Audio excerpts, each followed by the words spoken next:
সেমিনারও, হ্যাঁ, সেমিনারেও আমি আছি সব সময় বলি যে আপনার প্রিপারেশন কখনো একটা জায়গায় ফোকাসড হবে না। যে এই যে আপনারা যারা আর কি এখন পরীক্ষা দিচ্ছেন তাদের ব্যাপারটা থেকে এরকম যে আচ্ছা পরীক্ষা কে নিবে, পরীক্ষা এফবিএস হলে আপনার এক ধরনের প্রিপারেশন, পরীক্ষা বিআইবিএম হলে এক ধরনের প্রিপারেশন, বা আইবি হলে এক ধরনের প্রিপারেশন। এটা টোটালি আর কি আমার কাছে আনএক্সেপ্টেবল।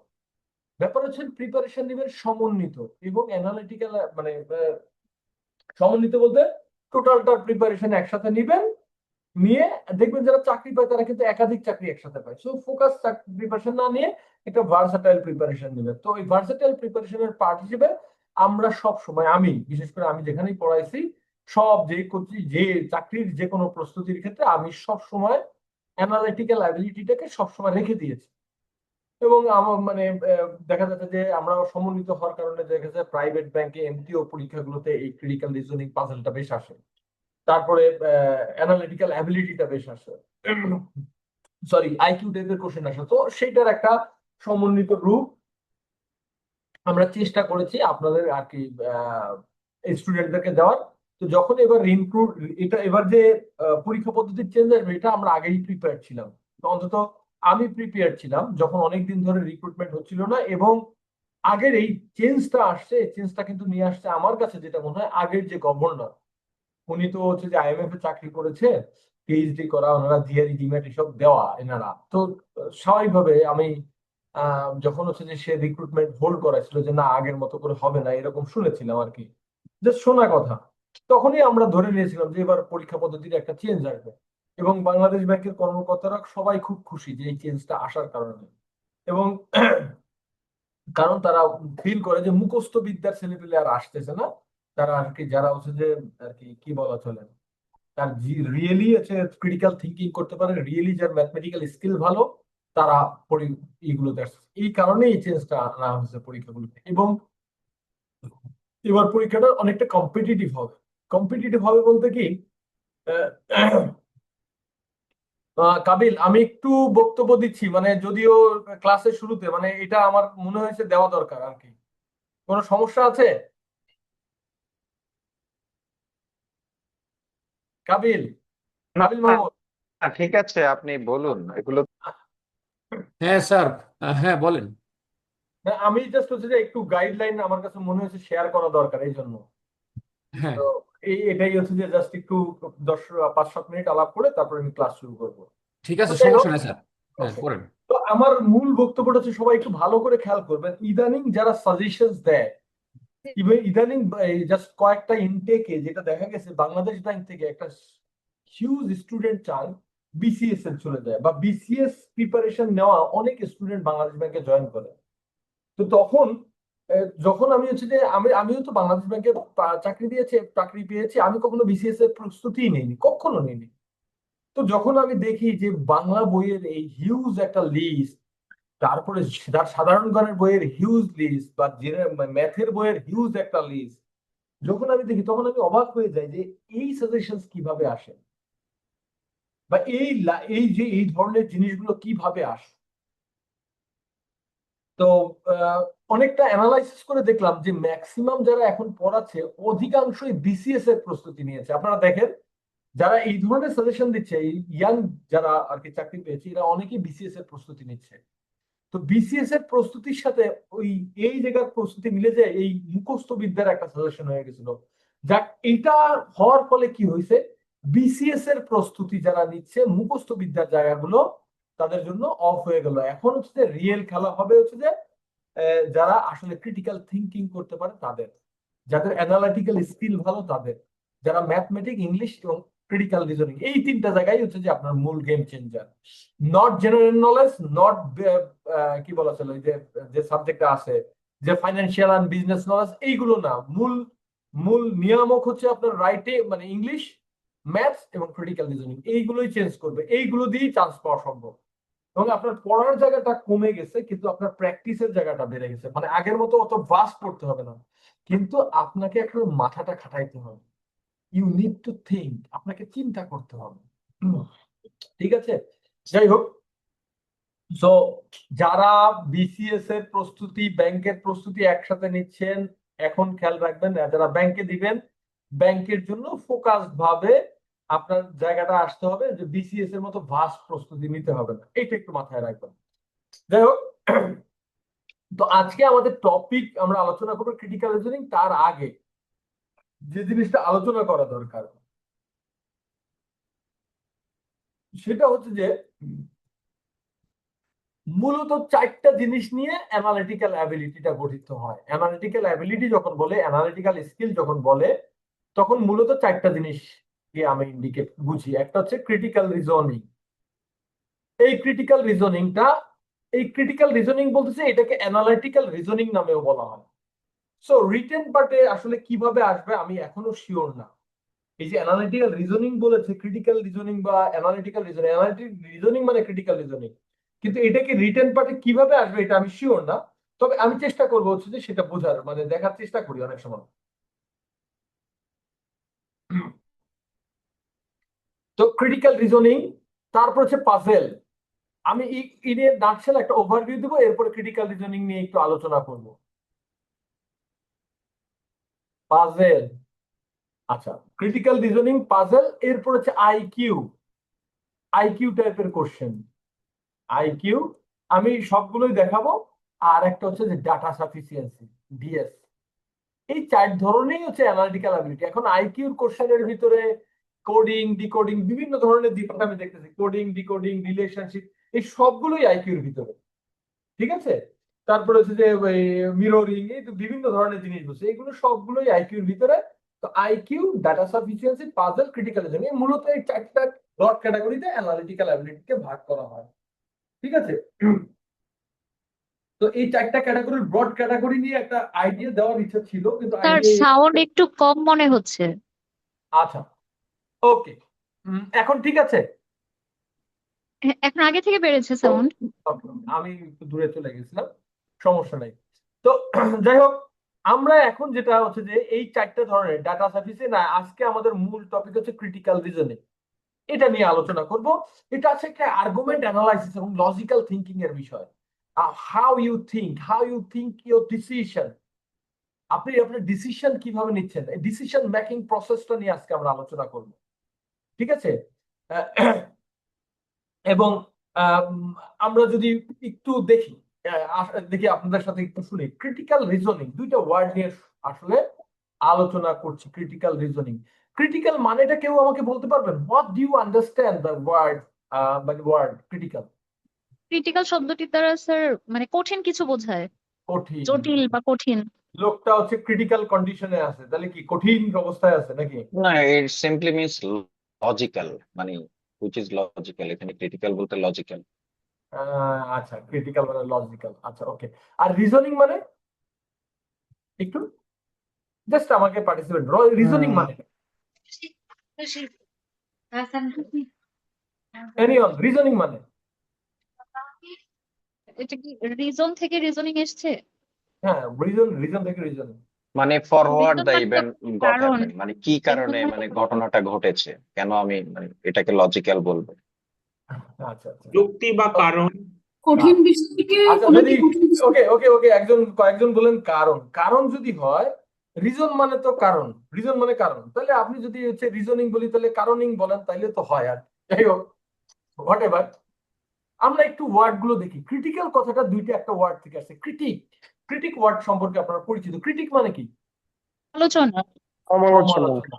সো ক্রিটিক আসছে ক্রিটিক থেকে, আলোচনা বা সমালোচনা এইসব থেকে আসছে। ক্রিটিক্যাল ওয়ার্ডটা আসলে হচ্ছে সমালোচনামূলক, আলোচনা বা সমালোচনামূলক। এখন রিজনিং মানে আসলে অ্যাকচুয়াল মিনিংটা ডিকশনারিতে আমিও পাইনি, আমিও জানি না, but I understand what the reasoning, মানে হোয়াট ইজ রিজনিং। রিজনিং এর ব্যাখ্যাটা আমি বলতে পারি। Reasoning is a process of knowing the unknown from the known. Reasoning এমনই একটা পদ্ধতি যার মাধ্যমে আমি অজানা জিনিস জানবো জানা জিনিসের মাধ্যমে। খুব ভালো করে খেয়াল করেন, রিজনিং এমনই একটা পদ্ধতি যার মাধ্যমে আমি অজানা জিনিস জানবো জানা জিনিসের মাধ্যমে। আচ্ছা, তার মানে আলোচনা সমালোচনার মাধ্যমে আমি অজানা জিনিস বের করে নিয়ে আসবো জানা জিনিসের মাধ্যমে। যদি আমরা ওয়ার্ড টু ওয়ার্ড ডেফিনেশনটা দেখি তাহলে এই মিনিংটা আসে। এখন তারপরও কনসেপ্টটা আমি শিওর আপনাদের কাছে ক্লিয়ার না এটা কেমন। আচ্ছা, আপনাদের ভিতরে কেউ আছেন যে এসএসসি এবং এইচএসসি তে এ প্লাস পেয়েছেন? ইজ দেয়ার এনিওয়ান এসএসসি এবং এইচএসসি তে এ প্লাস পেয়েছেন? কেউ জি আছেন? স্যার, Yes, জি sir. স্যার। নাম বলেন একজন। আমার নাম Ibrahim. Ibrahim. So Ibrahim Bappi has got GPA 5 in both SSC and HSC. আচ্ছা, এটা আমি আপনাদেরকে বললাম। এখন বলেন তো ইব্রাহিম বাপ্পি সম্পর্কে আপনারা বলেন। আমি বললাম Ibrahim Bappi has got GPA 5 in both SSC and HSC। এখান থেকে আপনারা কি বলতে পারেন? He is a Anyone? brilliant guy. He is a brilliant guy. So আমি কি ব্রিলিয়ান্ট গাই বলেছিলাম? I haven't said brilliant guy. আমি বলছি সে এসএসসি এবং এইচএসসি তে জিপিএ 5 পেয়েছে। ব্রিলিয়ান্ট গাইটাকে তো আমি বলিনি। এই যে একজন অ্যানসার করলেন, কে অ্যানসার করলেন তার নামটা আমি খেয়াল করি নাই। একজন যে অ্যানসার করলেন যে যে যে জিপিএ 5 পায় সে ব্রিলিয়ান্ট স্টুডেন্ট। এই যে একজন অ্যানসার করলেন যে ব্রিলিয়ান্ট স্টুডেন্ট, জানা ইনফরমেশন ছিল যে সে জিপিএ 5 পেয়েছে, এখান থেকে যে একটা অজানা জিনিস বের করে নিয়ে আসলেন সে brilliant student. Hey, the process you have followed, that is reasoning. So reasoning is a decision making process. আমি বললাম ধোঁয়া উঠছে, এখান থেকে কি বলা যায় বলেন তো?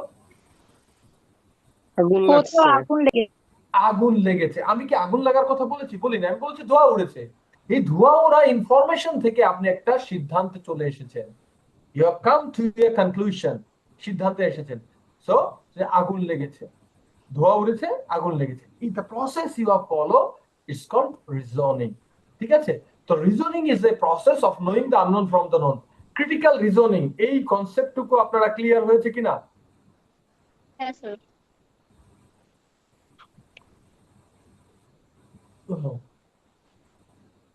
ওকে। সো ক্রিটিক্যাল রিজনিং যদি আপনার মানে আপনারা যদি ক্রিটিক্যাল রিজনিং টুকু যদি বুঝতে পারেন, তাহলে ক্রিটিক্যাল রিজনিং নিয়ে এখন আমি আরেকটু আলোচনা করব।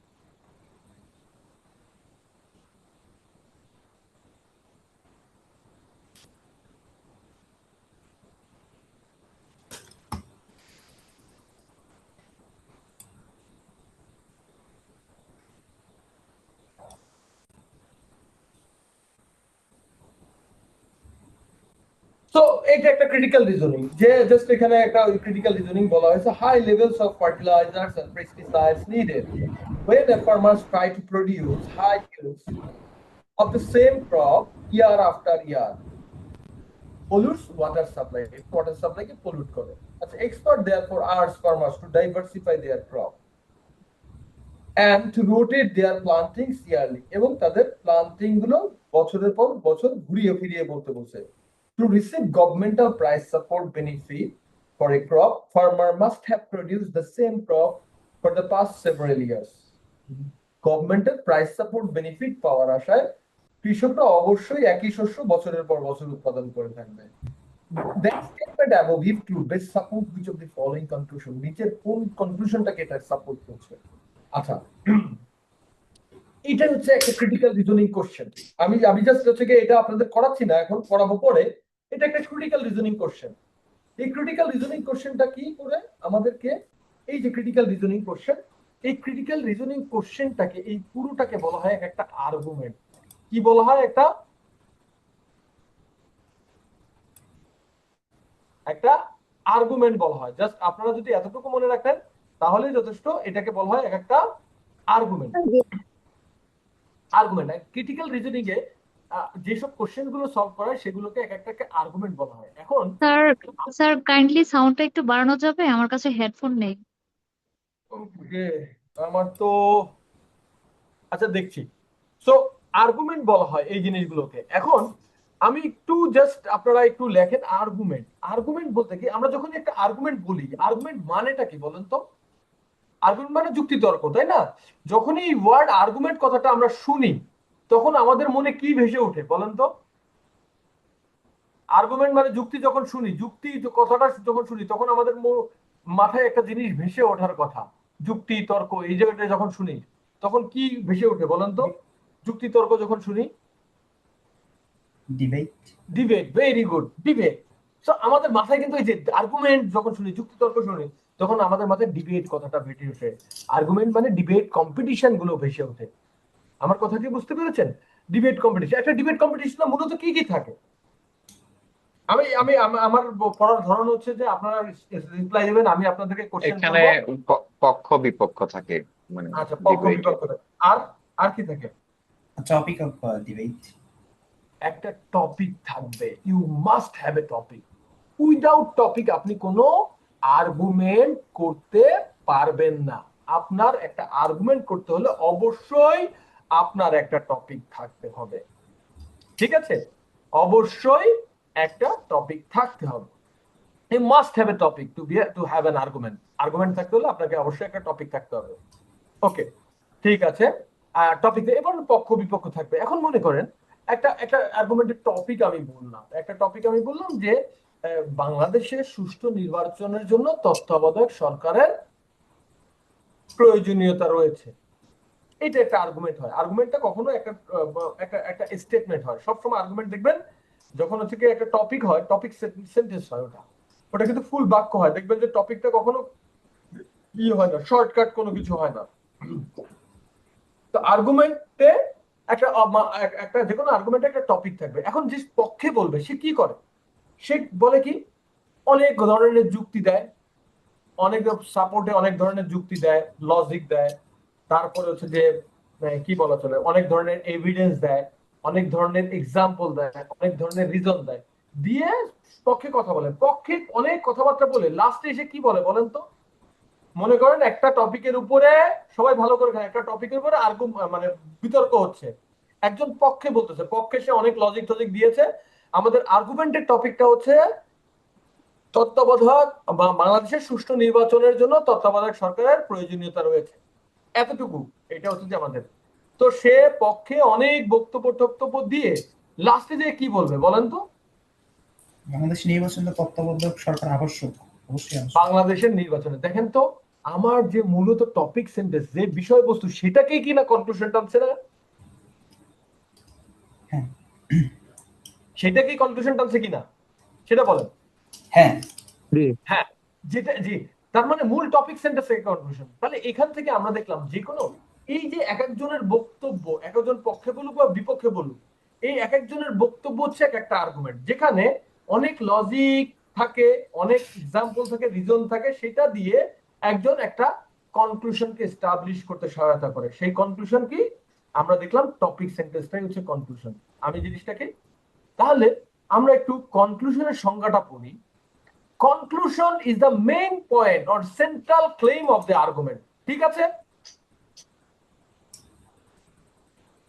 যে কোনো কনক্লুশনের মেইন পয়েন্ট বা central claim of the argument হচ্ছে what the author is trying to prove. Author বা যে বলছে সে কি প্রুভ করার চেষ্টা করছে, সেটাই হচ্ছে কনক্লুশন। যেমন তত্ত্বাবধায়ক সরকার যখন আর কি এস্টাবলিশমেন্টটা জরুরি বা দরকার, এইটা এটা হচ্ছে যে সে যে বক্তব্য দিচ্ছে সেটা হচ্ছে যে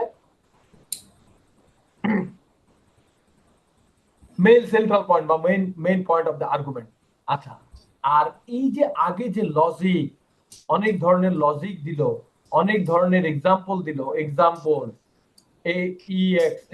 দিল, অনেক ধরনের লজিক দিল, অনেক ধরনের রিজন দিল, অনেক ধরনের ব্যাখ্যা দিল, অনেক ধরনের এভিডেন্স দিল, এই যে যেগুলো দিল, এগুলো দিয়ে সে চেষ্টা করেছে কি, তার কনক্লুশনটাকে এস্টাবলিশ করার চেষ্টা করেছে। এই টোটাল লজিক, এক্সাম্পল, কনক্লুশন, যেটা কনক্লুশনকে এস্টাবলিশ করতে সহায়তা করে, সেটাকে বলা হয় প্রেমিস বা প্রিমাইস। প্রেমিস মানে হচ্ছে প্রাঙ্গণ বা উঠান। একটা বিল্ডিং যেমন উঠানের উপরে ভর করে গড়ে ওঠে, ঠিক একই ভাবে প্রেমিসের উপরে ভর করে কনক্লুশন গড়ে ওঠে। প্রেমিস এবং কনক্লুশন দুইটা বিষয় কি আপনারা বুঝতে পেরেছেন? জি স্যার। একটু একটু আর কি কমেন্ট করেন যে বুঝতে পেরেছেন কিনা। প্রেমিস স্যার একটু আবার বলবেন? তো আবার বলবেন, আমি সরি বুঝতে পারিনি। আচ্ছা, বলতেছি যে আর কি একটা আর্গুমেন্টের সিদ্ধান্ত নেওয়ার আগে, কনক্লুশন টানার আগে, আর যার উপর নির্ভর করে, যে কথার যুক্তির উপর নির্ভর করে কনক্লুশন টানা হয়, সেই যুক্তিটাকে বলা হয় প্রিমাইস। প্রিমাইস মানে উঠান বা প্রাঙ্গণ। একটা বিল্ডিং যেমন একটা প্রাঙ্গণের উপরে, প্রিমাইজের উপরে ভর করে গড়ে ওঠে, ঠিক একই ভাবে প্রিমাইস এর উপর ভর করে কনক্লুশন গড়ে ওঠে। তাহলে একটা আর্গুমেন্টে আমরা দুইটা জিনিস পেলাম, একটা হচ্ছে প্রিমাইস, একটা হচ্ছে কনক্লুশন। কনক্লুশনটা আপনাদেরকে বললাম main point of the argument, যেটা নিয়ে what author is trying to prove. আর প্রিমাইস হচ্ছে the reason, piece of evidence that directly supports the conclusion. I hope you have understood. যেমন দেখেন, my computer sir. Isn't working, I need one for graduate school, I should get a computer. না, সে সিদ্ধান্ত চলে গিয়েছে, this is the সিদ্ধান্ত। তাহলে আর্গুমেন্টে দুইটা জিনিস পেলাম, একটা হচ্ছে প্রিমাইস এবং কনক্লুশন। এখন আপনি কত ভালোভাবে প্রিমাইস বা কনক্লুশন আইডেন্টিফাই করতে পারবেন, যত ভালো আপনি প্রিমাইস কনক্লুশন আইডেন্টিফাই করতে পারবেন, আপনি তত ভালোভাবে ক্রিটিক্যাল রিজনিং সলভ করতে পারবেন। ঠিক আছে, যাই হোক, ওটাতে আমরা পরে যাই। আমরা এই প্রিমাইস এবং অ্যাজাম্পশন ছাড়াও, এই প্রিমাইস এবং কনক্লুশন ছাড়া আরেকটা জিনিস আছে, নাম আছে অ্যাজাম্পশন। অ্যাজাম্পশনের বাংলা হচ্ছে ধারণা, আপনারা জানেন। Every decision we make, every decision we make because of assumption. অ্যাজাম্পশনের উপর ভিত্তি করে আমরা আমাদের প্রত্যেকটা পা ফেলি, অ্যাজাম্পশনের উপর ভিত্তি করে। Every decision in our life is based on assumption. প্রত্যেকটা ডিসিশন অ্যাজাম্পশনের উপর ভিত্তি করে গঠিত। অ্যাজাম্পশন ছাড়া কোনো কিছু হয় না। মনে করেন আপনারা কাবিল মাহমুদ, যেটা হচ্ছে যে ব্যাচ অফার করেছে, যারা কাবিল মাহমুদের ব্যাচে ভর্তি হয়েছে, আপনাদের কাছে মনে হয়েছে কাবিল মাহমুদ যেহেতু ভাইয়া যেহেতু ভালো সাপোর্ট দেয়, সে যেহেতু বই কি লিখেছে, তো সে ভালো জানে, ওকে তার কাছে ভর্তি হই। সো এই যে আপনার কাছে যদি মনে হতো সে ভালো সার্ভিস দিবে না, তাহলে কি আপনারা তার কাছে ভর্তি হতেন? অবশ্যই না।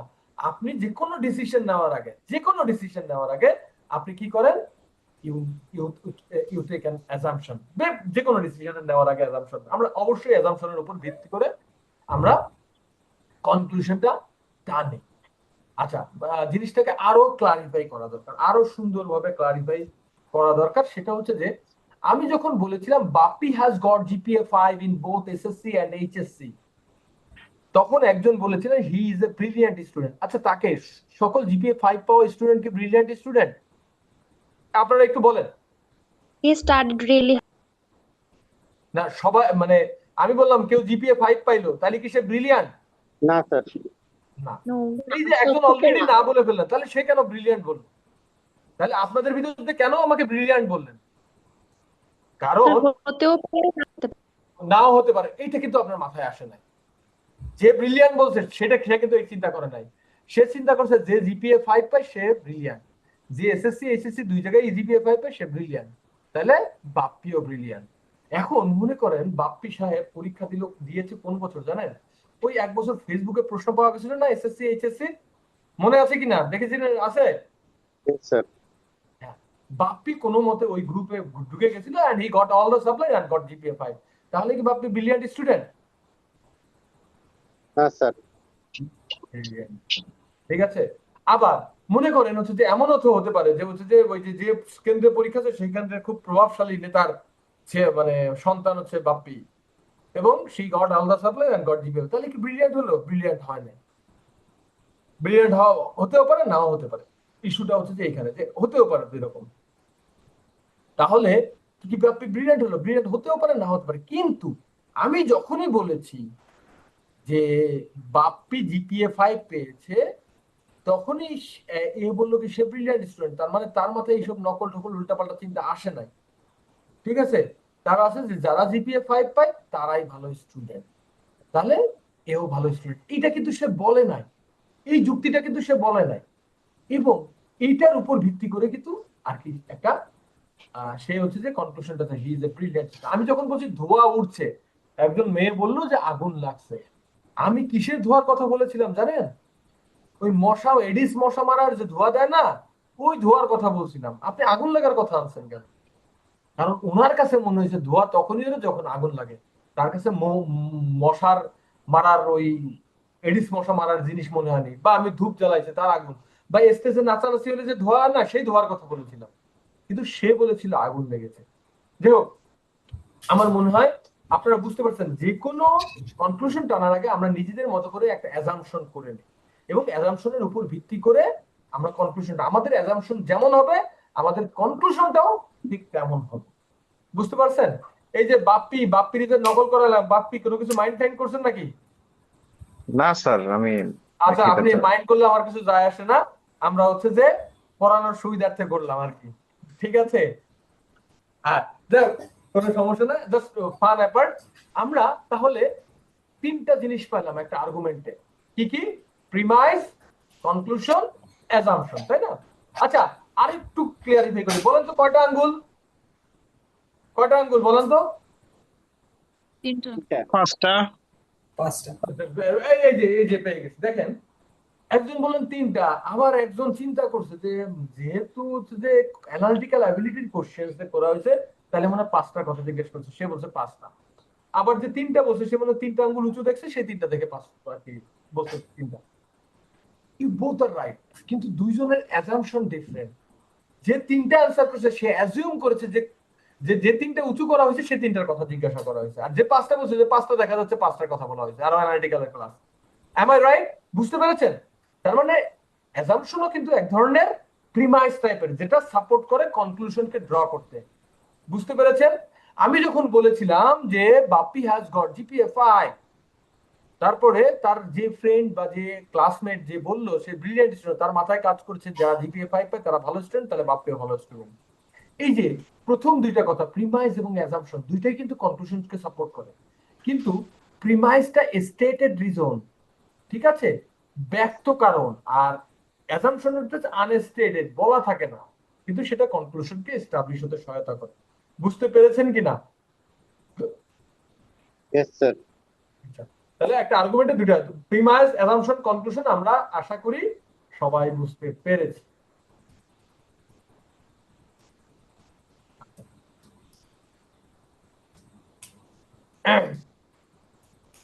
তার আগে আমরা একটু আর একটা জিনিসে আলোচনা করব, এই আর্গুমেন্ট গুলোকে। তাহলে আর্গুমেন্টের তিনটা জিনিস আমরা আলোচনা করেছি। আর্গুমেন্ট গুলোকে আবার দুইটা ভাগে ভাগ করা যায়, জানি না আমার এই লেকচার শিটে দেওয়া নেই, এটা হচ্ছে আমার মতো করে অনেক আগে করেছি তো, না, আর্গুমেন্টে দেওয়া নেই। যাই হোক, একটু বলি, আপনারা একটু লেখার দরকার নেই, জাস্ট শুনেন, তাহলে বুঝতে পারবেন আর কি। আর যেটা যে সেন্টেন্স গুলো বলি, লিখতে বললে এটা লিখেন। আর্গুমেন্টকে দুই ভাগে ভাগ করা যায়, একটা হচ্ছে ডিডাকটিভ আর্গুমেন্ট, একটা হচ্ছে ইনডাকটিভ আর্গুমেন্ট। আর্গুমেন্টকে কয় ভাগে ভাগ করা যায়? দুই ভাগে, ডিডাকটিভ, ইনডাকটিভ। এখন ডিডাকটিভ আর্গুমেন্ট কি? ডিডাকটিভ আর্গুমেন্ট হচ্ছে যে মানে ইট ইজ,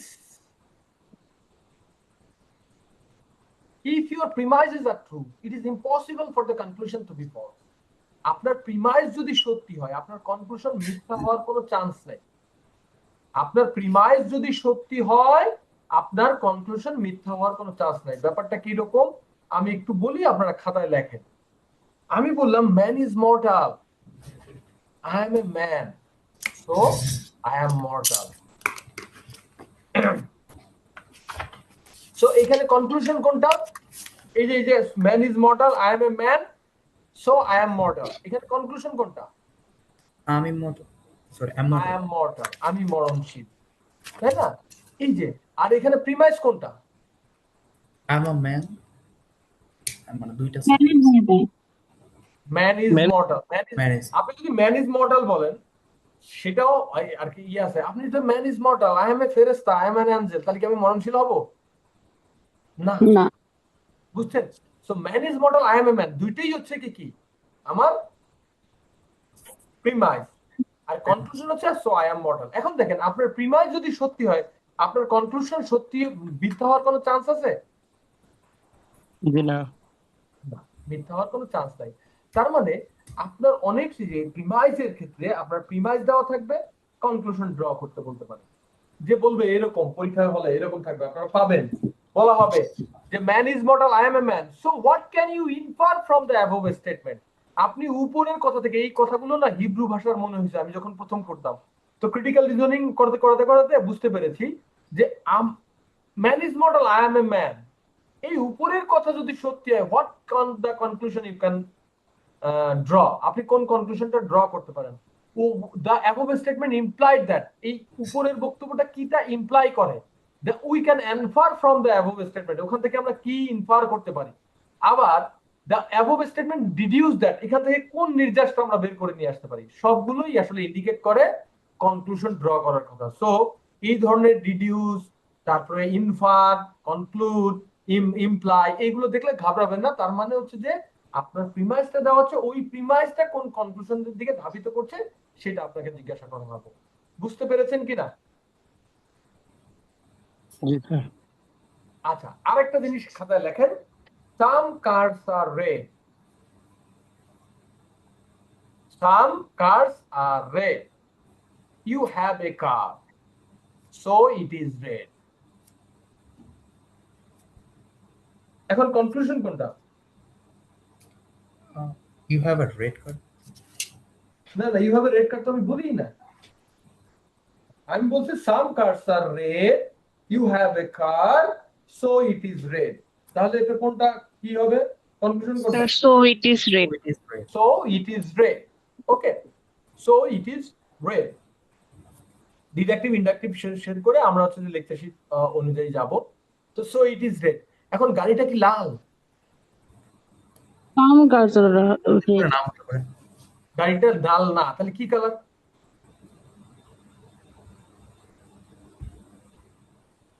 বলেন।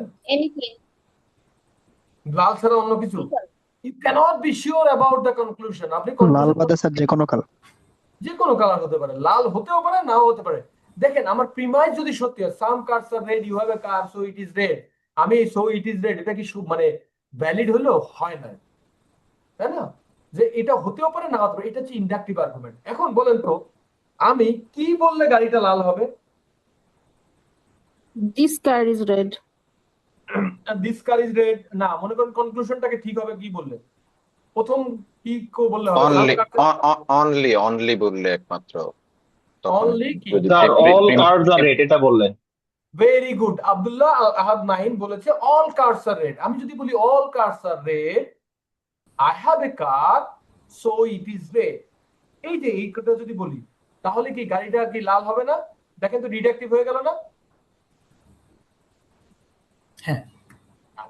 এখন পরীক্ষায় কিভাবে প্রশ্ন থাকবে? পরীক্ষায় প্রশ্ন থাকবে এইভাবে দেওয়া, you have a car, so it must be red. তারপর কনক্লুশন কিন্তু ড্র করা হয়েছে।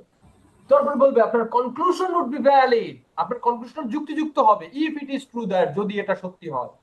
তখন থাকবে some cars are red, every car is red, no car is red, most of the car is red, এরকম থাকবে। তখন আমাকে বলতে হবে এভরি বা অল কার্স আর রেড। বুঝতে পেরেছেন ব্যাপারটা? তার মানে অনেক সময় আপনাকে কনক্লুশন দেওয়া থাকবে, আপনাকে বলবো what is the assumption of the author, আপনাকে প্রিমাইস বা assumption, the premise of the conclusion is the conclusion depends on which of the following. অনেক সময় আপনাকে ইন্ডাকটিভ আর্গুমেন্ট দেওয়া থাকবে, যেখানে হচ্ছে যে আপনার কনক্লুশন ড্র করা থাকবে, আপনাকে প্রিমাইস ড্র করতে বলবে। বুঝতে পেরেছেন কিনা? জি স্যার। ওকে, সো আমরা তিনটা জিনিস দেখলাম, প্রিমাইস, কনক্লুশন আর আর্গুমেন্টের বেশ কয়েকটা জিনিস দেখলাম। যাই হোক, এবার আমরা আমাদের কিসে যাব?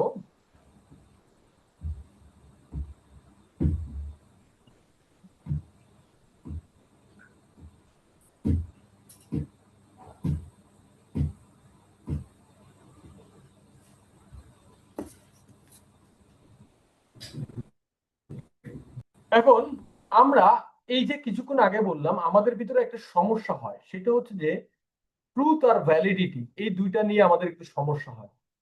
ট্রুথ মানে কি, যেটা সত্যি, আর ভ্যালিড মানে কি, যেটা যুক্তিযুক্ত। এখন ট্রুথ আর ভ্যালিডের ভিতরে একটা এক্সাম্পল আমি আপনাকে জাস্ট বলি। এই সাম কার্স আর রেড, এই পরীক্ষা এটা যদি আপনাদেরকে এখন না দিয়ে প্রথমেই দিতাম, আমি দেখতাম ম্যাক্সিমাম স্টুডেন্ট যে অ্যান্সারটা বাদ দিত সেটা হচ্ছে যে অল কার্স আর রেড। কেন বাদ দিত? ভুল যেটা অ্যান্সার সেটাই বাদ দিত, কারণ অল কার্স আর রেড না, এটা তো মিথ্যা।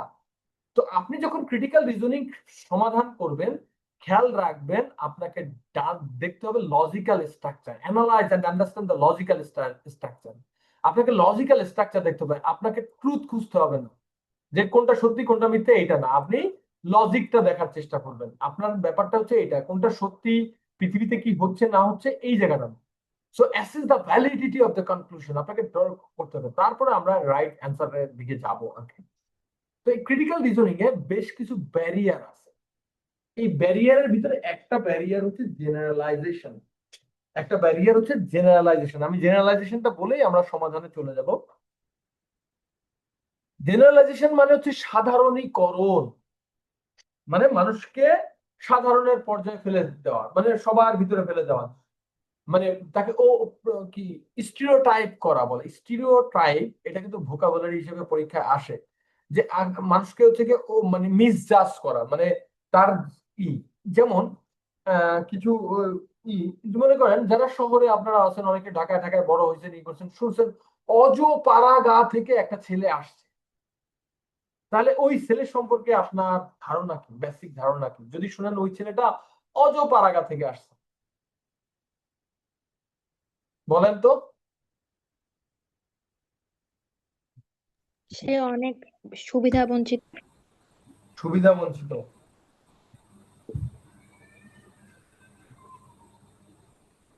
সে আঞ্চলিক ভাষায় কথা বলে, হুম,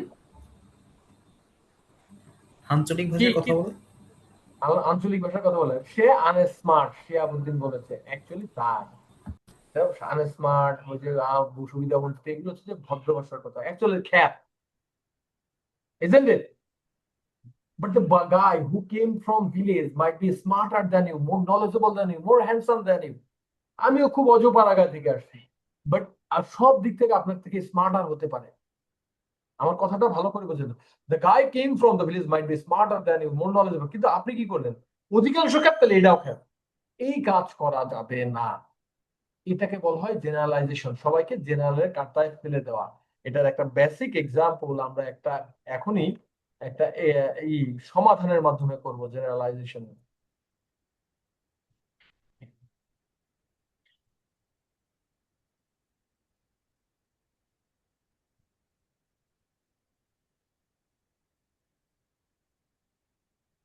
তিন নাম্বারটা দেখেন, 3 নাম্বার দেখতে পাচ্ছেন? জি স্যার।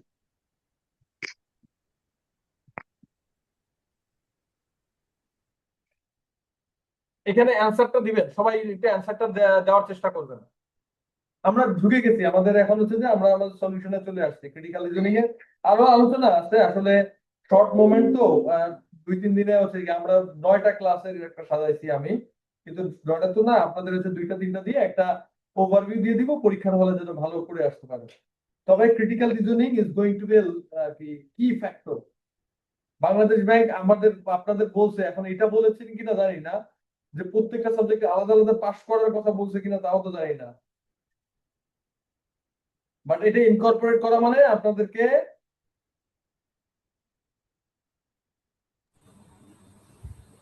সেটার answer the. Women are not driver. D number হতে পারে। আপনারা ইসে দেন, আমি হচ্ছে যে কোনটা হবে সেটা দেন। D, women are not good driver, very good. আর কে, আর কোনটা? বি আসছে একজন, দেন আপনারা সবাই অ্যান্সার করার চেষ্টা করেন না। বি পার্টিসিপেটিভ, আপনারা পার্টিসিপেট করেন। এই যে 56 জন, এখানে তো মুহূর্তের ভিতরে 55-56টা ডি পড়ে যাওয়ার কথা, ঠিক আছে? পুরো সেন্টেন্স, মানে ব্যাপারটা হচ্ছে যে ইউ নিড টু পার্টিসিপেট। আপনি যত পার্টিসিপেট করবেন, আপনার যত লেখা, যে আপনারা, আমি জানি না আপনারা কিভাবে পড়েন, আমরা আমাদের আমার ব্যাচে যখন আজকে আমরা পড়াই, তখন আমরা বলি যে আপনারা খাতা কলম নিয়ে বসেন, you must take class notes.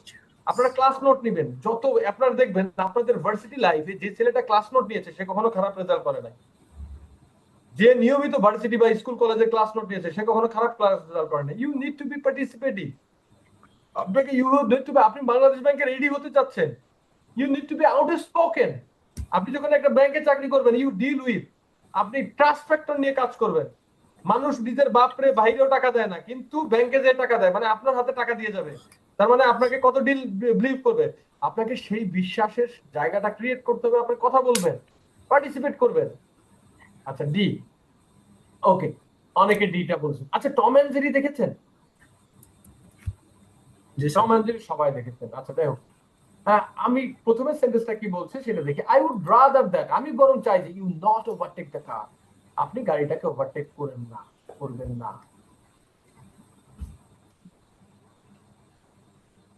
এখানে যাই হোক, পড়ার ভিতরে ইংরেজি জানার কারণে বলি, এখানে কিন্তু গ্রামারের একটা সাবজাংটিভ বিষয় আছে, খেয়াল করেছেন কিনা? You don't overtake the car কিন্তু বলে নাই, উড রাদার দ্যাট একটা সাবজাংটিভ, এরপরে যখন ভার্ব আসে ভার্বের বেস ফর্ম আসে।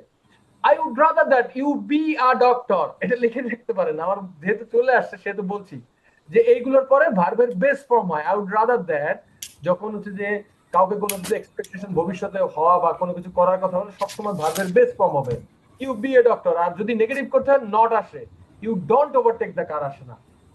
আই উড রাদার দ্যাট, টমকে বলেছে আমি বরং চাই যে you not overtake the car, তুমি গাড়িটাকে অতিক্রম করো না। আচ্ছা, বিকজ কারণ আই থিঙ্ক আমার মনে হয় it will cause an accident, একটা অ্যাক্সিডেন্ট হতে পারে, আমার মনে হয় একটা অ্যাক্সিডেন্ট হতে পারে। Driver is a woman, driver হচ্ছে মহিলা। Okay, the speaker assumes which of the following, প্রথম কথা হচ্ছে যে আপনারা কোশ্চেনটা পড়েন, বলছে স্পিকার কি বলছে, অ্যাজিউমস করতে, তার মানে অ্যাজিউমস মানে কি বের করতে বলছে, অ্যাজাম্পশন বের করতে বলছে। তার মানে কি দেওয়া আছে বলেন, একটা আর্গুমেন্টে তিনটা জিনিস আছে, তিনটা জিনিস থাকে, তার ভিতরে আমাদের কোশ্চেনস করার ক্ষেত্রে আমি কি বলেছি, প্রিমাইস আর কনক্লুশন আছে। কনক্লুশন। তার মানে এখানে কনক্লুশনটা দেওয়া আছে, এখানে কনক্লুশনটা আপনাকে অ্যাজাম্পশনটা বের করতে হবে। প্রিমাইস অ্যাজাম্পশন বের করা বা প্রিমাইস, অ্যাজাম্পশন এবং প্রিমাইস সেম থিং, একটা বলা থাকে একটা বলা থাকে না। তার মানে এখানে কি দেওয়া আছে, কনক্লুশন দেওয়া আছে, আপনাকে অ্যাজাম্পশন বা এর পিছনে যে কারণ প্রিমাইসটা বের করতে বলা হয়েছে। এই বিষয়টা কি ক্লিয়ার হয়েছেন কিনা বলেন। জি স্যার। এবার টম এন্ড জেরির কথা বলি। টম এন্ড জেরি তো দেখেছেন, টম এন্ড জেরিতে টম যখন হচ্ছে গিয়ে এই কি যেন বলেন, আপনারা যে যে যে বললেন এই যে woman are not good drivers, এই যে যেটা করেছেন সবাই, এটা হচ্ছে জেনারেলাইজেশন করে ফেলছেন। জেনারেলাইজ মানে কি, আমাদের দেশে মহিলারা তেমন গাড়ি চালাইতে পারে না বা চালায় না, তাহলে woman are not good driver, বিষয়টা আপনি এইরকম জেনারেলাইজ করে ফেলছেন। কেন? মনে করেন ওই যে আবারও বললাম যে টম এন্ড জেরিতে কি হয়, টম এন্ড জেরি যখন গাড়ি চালায়, এই যে একটা গাড়ি একবার দেখলাম গাড়ি চালায় যাচ্ছে আর এই জেরি ছুটতেছে, টম হঠাৎ করে খুব সুন্দর করে সাজুগুজু করে একটা লেডি আর কি কি বিলায়, লেডি বিলাই, লেডি ক্যাট, খুব সুন্দর করে একদম ওই যে ওদের তো আবার অনেক অনেক ভাব, ওই ভাব দেখাচ্ছে, ও হচ্ছে কি ওই টম হচ্ছে কি এরকম তাকায় যে হচ্ছে আর এক জায়গায় মারিয়ে দিয়েছে। দেখেছেন কিনা এরকম বলেন। জি স্যার। তার মানে এখানে টমেরও সমস্যা থাকতে পারে। খুব ভালো করে খেয়াল করেন যে টমের পাশে যে বসে আছে সে টমের ক্যারেক্টার সম্পর্কে জানে, যে বাপজান তুই যাইস না, ওভারটেক করিস না, দেখা গেল ওমানকে ওভারটেক করতে যায় তুই তাকায় মারিয়ে দিতে পারিস। আবার সমস্যা মেয়ে মহিলারও থাকতে পারে। তার মানে আমি কখনো যে আমি এরকমও দেখছি যে মেল ড্রাইভার্স ড্রাইভ মোর ডেঞ্জারাসলি দ্যান ওমেন ড্রাইভার্স, এরকমও ঠিক করছে। তো আমি তখন বুঝলাম যে তাদের ধারণাটা হচ্ছে ফ্যামিলিস্ট টাইপের, যে মেয়েদের ভুল হয় না। তো যাই হোক, আমরা মেয়ে বা ছেলেকে দুইটার কাউকে এইখান থেকে দোষ দিতে পারবো না। আমি যদি বলি মেয়েরা খারাপ চালায় ছেলেরা খারাপ চালায়, এখানে কোথাও কি বলা আছে খারাপ চালায় বা খারাপ হতে পারে এরকম কোনো কিছু বলা আছে? না। না। তাহলে আপনি যদি women are not good drivers বলেন, এটা কি হয়ে গেল, জেনারেলাইজেশন। জেনারেলাইজেশনের এক্সাম্পলটা কি বুঝতে পারলেন? জি। এখন তাহলে আমার কনক্লুশনটা কি, কনক্লুশনটা একটু ভালো করে খেয়াল করেন। আপনি গাড়িটাকে ওভারটেক করতে গেলে অ্যাক্সিডেন্ট হতে পারে, এটা হচ্ছে আমার কনক্লুশন। আচ্ছা, এই কথাটা নিচের কোন কথা থেকে আমি বলতে পারি, ওম্যান ভালো গাড়ি চালায় না, তাই এইটার থেকে বলতে পারি যে ওভারটেক করতে গেলে অ্যাক্সিডেন্ট হবে? Men যেটা drives more আচ্ছা, dangerously than women drives.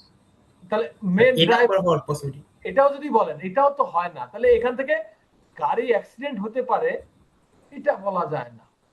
সেটা তো হচ্ছে ওম্যান না থাকলেও ডেঞ্জারাসলি, এখানে যদি ওম্যান নাও থাকে যদি ডেঞ্জারাসলি চালায় তাহলে এমনি অ্যাক্সিডেন্ট হতে পারে। আমাকে বলছে কি ওম্যানকে ওভারটেক করতে গেলে অ্যাক্সিডেন্ট হবে। দেখেন এ নাম্বার কি বলছে, when a male driver overtakes a female driver, যখন একজন মেল ড্রাইভার ফিমেল ড্রাইভারকে ওভারটেক করে তখন অবশ্যই একটা অ্যাক্সিডেন্ট হবে, অবশ্যই একটা অ্যাক্সিডেন্ট হবে। তাহলে এই কথার উপরে, এই কথাটা যদি আমি প্রিমাইস ধরি, এরপরে যে আমি বলবো কি তাহলে ওভারটেক করতে গেলে অ্যাক্সিডেন্ট হলেও হতে পারে, এই কথাটা কি বলবো কিনা, নাকি বলবো অবশ্যই অ্যাক্সিডেন্ট হবে? প্রথমটা ওভারটেক করতে গেলে অ্যাক্সিডেন্ট হলেও হতে পারে। প্রথমটা বলবো যে হলেও হতে পারে বলবো, নাকি বলবো অবশ্যই অ্যাক্সিডেন্ট হবে? অবশ্যই হবে। বললো অবশ্যই হবে। এটা বললে অবশ্যই হবে, কিন্তু আমাদের কি এই কথাটা বলেছে যে আই থিংক আমার মনে হয় অ্যাক্সিডেন্ট হতে পারে, এর কারণে না। একটা, হতেও পারে, নাও হতে পারে। হ্যাঁ এরকম। যদি মাস্ট এইটা যদি আমার তার প্রিমাইস হতো, তাহলে এই কথার প্রেক্ষিতে আমি কি বলতাম it may cause an accident, it will cause an accident, এটা বলবো? এই মাস্ট না, থাকলে কি তখন ওখানে আমি it must cause an accident বলতাম। মানে it certainly cause an accident.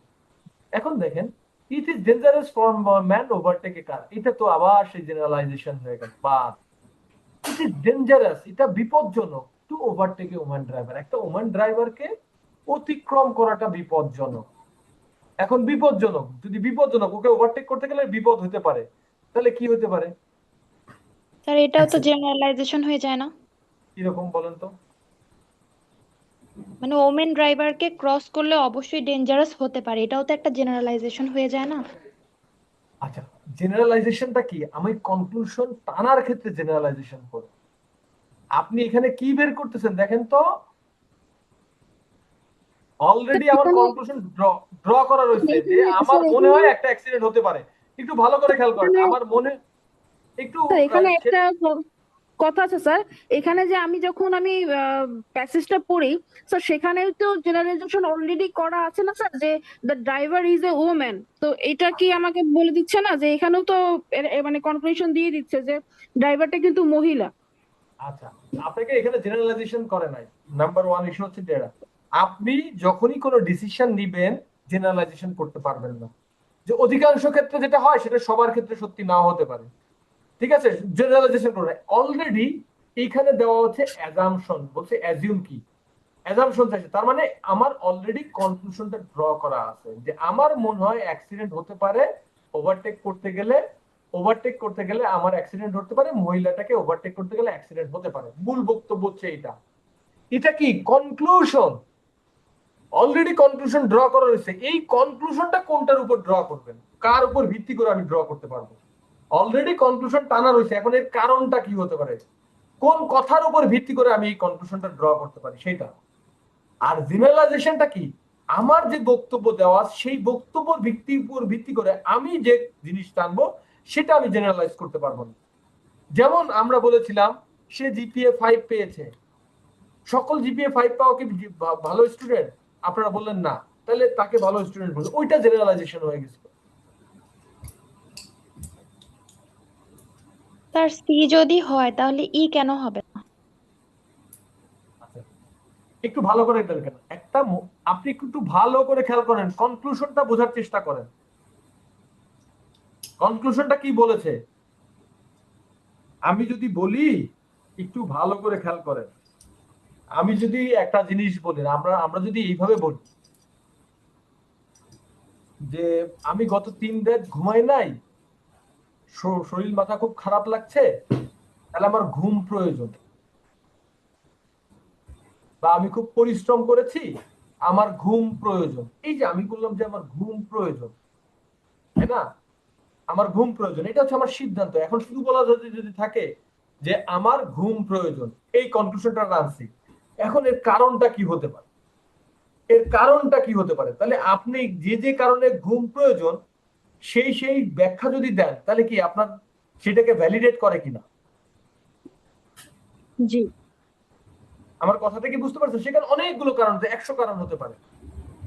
আপনার কথা হচ্ছে যে সিদ্ধান্ত দেওয়া হচ্ছে, এখন সিদ্ধান্তটাকে ভ্যালিডেট করে। আমার কথা কি বুঝতে পেরেছেন? জি স্যার।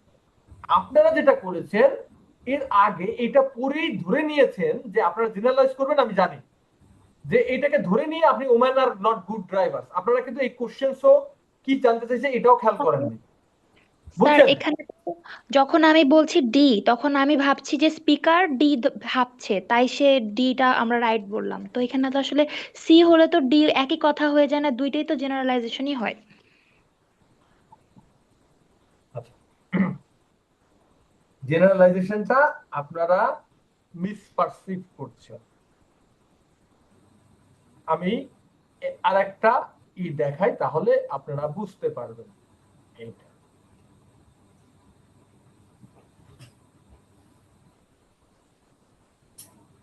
জেনারেলাইজেশনের একটা এক্সাম্পল আমি এখানে দেই আর কি ইসের।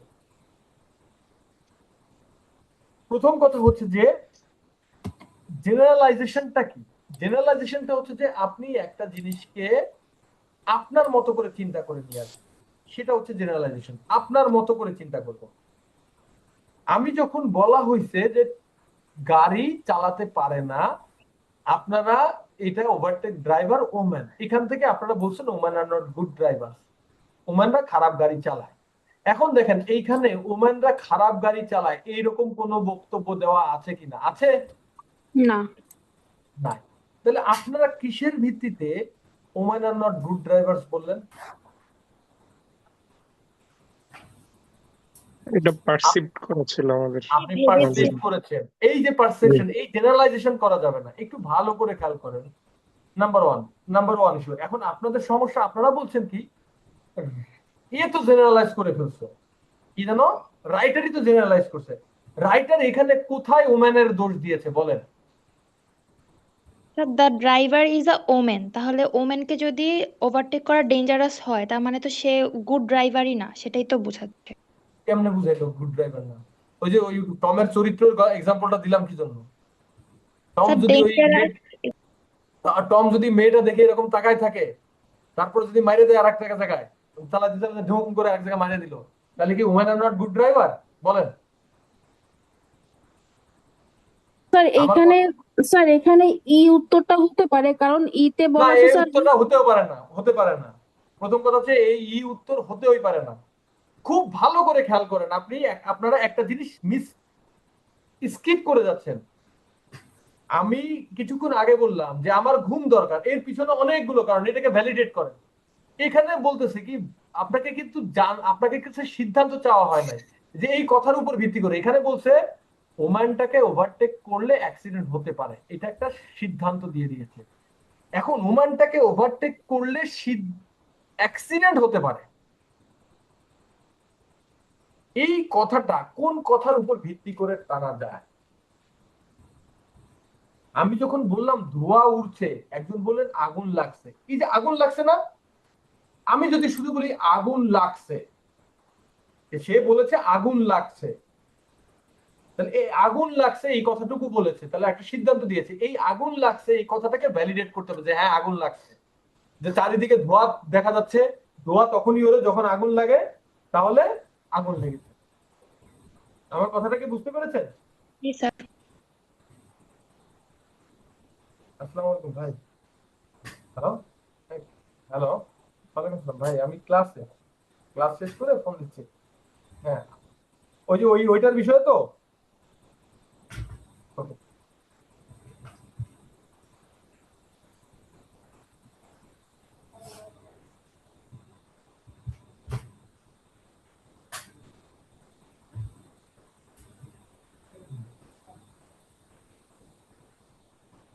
আচ্ছা, সো ইস্যুটা হচ্ছে যে আবারও বলি যে আমাদের বলা হচ্ছে আগুন লাগছে, এখন আগুন লাগাটাকে ভ্যালিডেট করতে হবে। আপনারা এইখানে যে জিনিসটা করেছেন, আমি জেনারেলাইজেশনের ক্ষেত্রে বলছি যেটা, এইখানে আপনারা কি করেছেন, আপনারা হচ্ছে যে এটা পড়েছেন, পরে অ্যাজাম্পশন কিছুই ধার নাই। যেহেতু ওমান ড্রাইভার বলছে তাহলে ওমান খারাপ গাড়ি চালায়, এটা ধরে নিয়েছেন, এটাই জেনারেলাইজেশন করেছে। এখন দেখেন আমাদের এখানে জেনারেলাইজেশনের কথা বলা নেই, আমাদের এখানে বলা হয়েছে যে ওম্যানকে ওভারটেক করতে গেলে অ্যাক্সিডেন্ট হতে পারে। এই কথাটা নিচের কোন কথার উপর ভিত্তি করে বলা যায় যে ওমানকে ওভারটেক করতে গেলে অ্যাক্সিডেন্ট হতে পারে? এখন আপনি বলেন মেল ড্রাইভ মোর ডেঞ্জারাসলি দ্যান ওম্যান ড্রাইভার, তাইলে কি এই কথার পরে কি আমি বলতে পারবো যে ওমানকে ওভারটেক করতে গেলে অ্যাক্সিডেন্ট হবে? বলা যাবে? না না না, কি হবে? বলা যাবে না। Woman are not good driver, ওমানরা খারাপ গাড়ি চালায়, ঠিক আছে, তাহলে ওভারটেক করতে গেলে অ্যাক্সিডেন্ট হবে এটাও তো বলা যায় না, যায়? না না। ওমান খারাপ গাড়ি চালালে ওমান অ্যাক্সিডেন্ট করতে পারে, সেটা বলতে পারে। ওমানদের গাড়ি চালানো বিপজ্জনক, এটার উপর ভিত্তি করে বলতে পারি আমি হচ্ছে গাড়ি চালানো আর কি ওমানদেরকে এই কথার পরের কথাই কি বলতে পারবো যে ওভারটেক করতে গেলে অ্যাক্সিডেন্ট হতে পারে? পারবেন না। আর এই নাম্বারটা বাদ গেছে শুধুমাত্র মাস্টের জন্য, মাস্টের কারণে অবশ্যই অ্যাক্সিডেন্ট হবে। তার পরের কথা আমি বলতে পারবো না। তাহলে তুমি যদি ওই মহিলাটাকে ওভারটেক করতে যাও তাহলে অ্যাক্সিডেন্ট হতে পারে বলবো না হবেই? এই মাস্টের কারণে আমি বলতাম হবেই, it certainly will cause an accident, এটা বলতাম। তো সার্টেনলি থাকলে এটা হতে পারতো, কিন্তু আমাদের যেহেতু কনফার্ম করেনি যে it is dangerous to overtake woman driver, এটা একটা ওম্যান ড্রাইভারকে অতিক্রম করা বিপজ্জনক, এই কথার উপর ভিত্তি করে তাহলে অতিক্রম করতে গেলে অ্যাক্সিডেন্ট হতে পারে, ঠিক আছে কিনা? এই কথার উপরে পরে বলা যায় কিনা তাহলে ওম্যানকে অতিক্রম করতে গেলে অ্যাক্সিডেন্ট হতে পারে, বলা যায় কিনা? এবার কি বুঝতে পেরেছেন? জি স্যার, জি স্যার। সো দিস ইজ এটা হচ্ছে এক ধরনের অ্যাজাম্পশন কোশ্চেন, যেখানে আপনার কনক্লুশন দেওয়া থাকবে, you need to draw the assumption, আপনাকে অ্যাজাম্পশন ড্র করতে।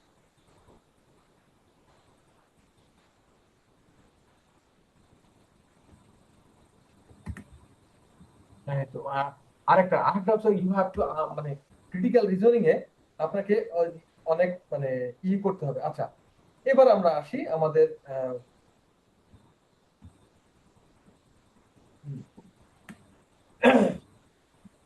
আচ্ছা, আপনারা কি আমার পড়ানোটা কি বুঝতেছেন সবাই?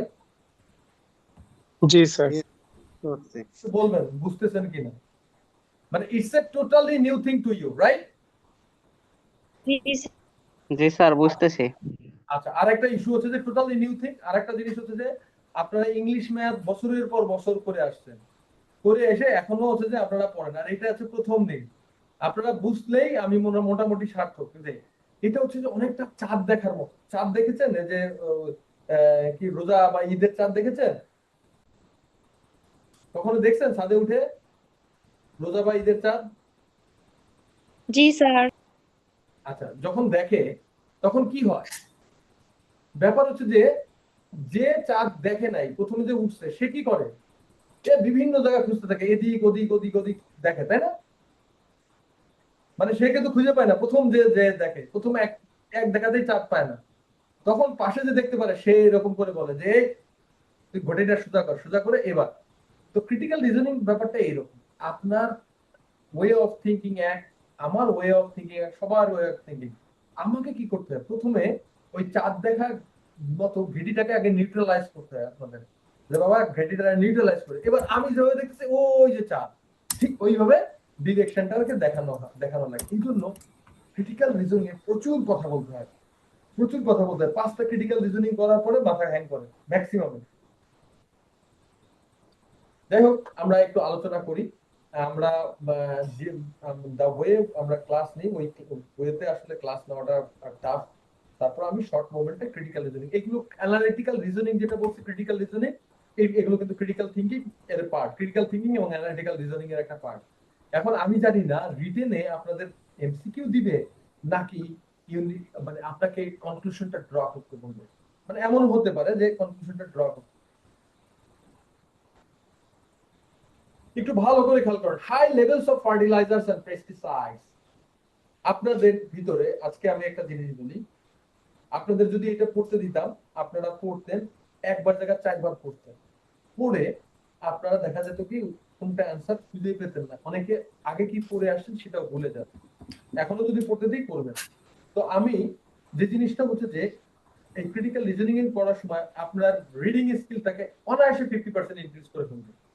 আপনারা যেটা পড়েন, যখন ইংলিশ পড়েন পুরো লাইনটা এক নাগারে পড়েন, এইভাবে পড়বেন না, এখন থেকে ভেঙে ভেঙে পড়বেন। High levels of fertilizers and pesticides এর মানে কি? অতিমাত্রায় সার এবং কীটনাশক নিডেড, প্রয়োজন। অতিমাত্রায় সার এবং কীটনাশক প্রয়োজন। when a farmer, যখন একজন কৃষক try to produce high yields, যখন ফার্মার উৎপাদন করতে চায় অধিক ফলন অফ দ্য সেম ক্রপ, একই শস্য বছরের পর বছর, ইয়ার আফটার ইয়ার, পলিউটস ওয়াটার সাপ্লাই। এই কাজ করার কারণে তখন ওয়াটার সাপ্লাইটা কি হয়? দূষিত হয়। হ্যাঁ, দূষিত হয়। তার মানে এই পুরো জিনিসটা হচ্ছে যে ওয়াটার সাপ্লাইকে দূষিত করে। ঠিক আছে, দেখেন আপনি যদি এক লাইনে পড়তে চান, expert therefore urge farmers to diversify their crop. এক্সপার্টরা এই কারণে ফার্মারকে তাদের ক্রপটাকে ডাইভার্সিফাই করতে বলছে, ঘুরিয়ে ফিরিয়ে করতে বলছে, এন্ড রোটেট দেয়ার প্লান্টিংস ইয়ারলি, এবং তার প্লান্ট গুলো ঘুরিয়ে ফিরিয়ে করতে বলেছে। আমার মনে হয় আপনারা বুঝতে পেরেছেন। To receive governmental price support benefits for a crop, গভর্নমেন্টের প্রাইস সাপোর্ট বেনিফিট পাওয়ার আশায় একটা ক্রপের শস্যের farmer must have produce same crop for the past several years. ফার্মাররা একই শস্য বছরের পর বছর উৎপাদন করে থাকবে। তাহলে ভালো করে খেয়াল করেন মূল ঘটনাটা কি হলো, একটু দেখেন তো। গভর্নমেন্টের প্রাইস সাপোর্ট বেনিফিট পায়, গভর্নমেন্টের প্রাইস সাপোর্ট বেনিফিট পাওয়ার আশায় কি করে? একই ফসল বারবার সেম ক্রপ বছরের পর বছর উৎপাদন করে, সেম ক্রপ বছরের পর বছর অধিক হারে উৎপাদন করতে যায় কি করে? ওয়াটার পলিউট করে, ফার্টিলাইজার এবং পেস্টিসাইড নিয়ে করে, যেটার কারণে ওয়াটার পলিউশন হয়, এটার কারণে ওয়াটার পলিউশন হয়, তাই না? Okay, if the above statement if true, নিচের যদি সত্যি হয়, who is best support which the following conclusion, এখান থেকে কোন কনক্লুশনটা টানা হয়, কোন সিদ্ধান্তটা টানা যেতে পারে? এখন দেখেন তো আমার এখানে বলা হয়েছে কি গভর্নমেন্টের মূলত কারণটা কি বলেন? এই জায়গায় যে ঘটনা ঘটতেছে এই ঘটনাটা মূল কারণটা কি? প্রাইস সাপোর্ট বেনিফিটের কারণে ওরা বারবার করে। Very good, government price support দিচ্ছে, গভর্নমেন্ট প্রাইস সাপোর্ট দিচ্ছে, এর ফলে ফার্মার একই শস্য বারবার উৎপাদন করতেছে। এই বারবার উৎপাদন করার ক্ষেত্রে অধিক ফলনের জন্য তারা ফার্মাররা কি করতেছে? ফার্টিলাইজার, পেস্টিসাইড দিচ্ছে। এই পেস্টিসাইড কি করতেছে? ওয়াটার সাপ্লাইকে নষ্ট, পলিউট করতেছে, তাই না? যত ঘোষ নন্দ ঘোষ, মূল কারণ কে? এটা। এই বক্তব্য থেকে আমরা কি ধারণা করতে পারি, কোন কনক্লুশন জান এখান থেকে? তাহলে কি সিদ্ধান্ত? এই যে আমার পলিউশন হচ্ছে, পলিউশনের কারণ কে? Price support benefit. আচ্ছা, এখন দেখেন তো এই যে আমরা করবো কি, আগে হচ্ছে গিয়ে এক নাগারে আমরা করি কি, অ্যান্সার অপশন দেখবো না, আগে নিজের একটা চিন্তা করে নিব। কনক্লুশন এবং ইনফারেন্স কোশ্চেনের ক্ষেত্রে আমরা নিজের একটা কনক্লুশন, একটা জিনিস চিন্তা করে নিব, চিন্তা করে তারপরে যে আমরা আর কি জানার চেষ্টা করব। তাহলে অ্যান্সার হবে কোনটা? A number answer. The rules of government price support from firm price works against efforts to water pollution. গভর্নমেন্টের এই ওয়াটার পলিউশন কমানোর বিরুদ্ধে কাজ করছে। কোনটা? এই প্রাইস সাপোর্ট। তার মানে কি? তারা ওয়াটার পলিউশন বাড়াচ্ছে। বুঝতে পেরেছেন? ক্লিয়ার কিনা? জি স্যার। জি স্যার।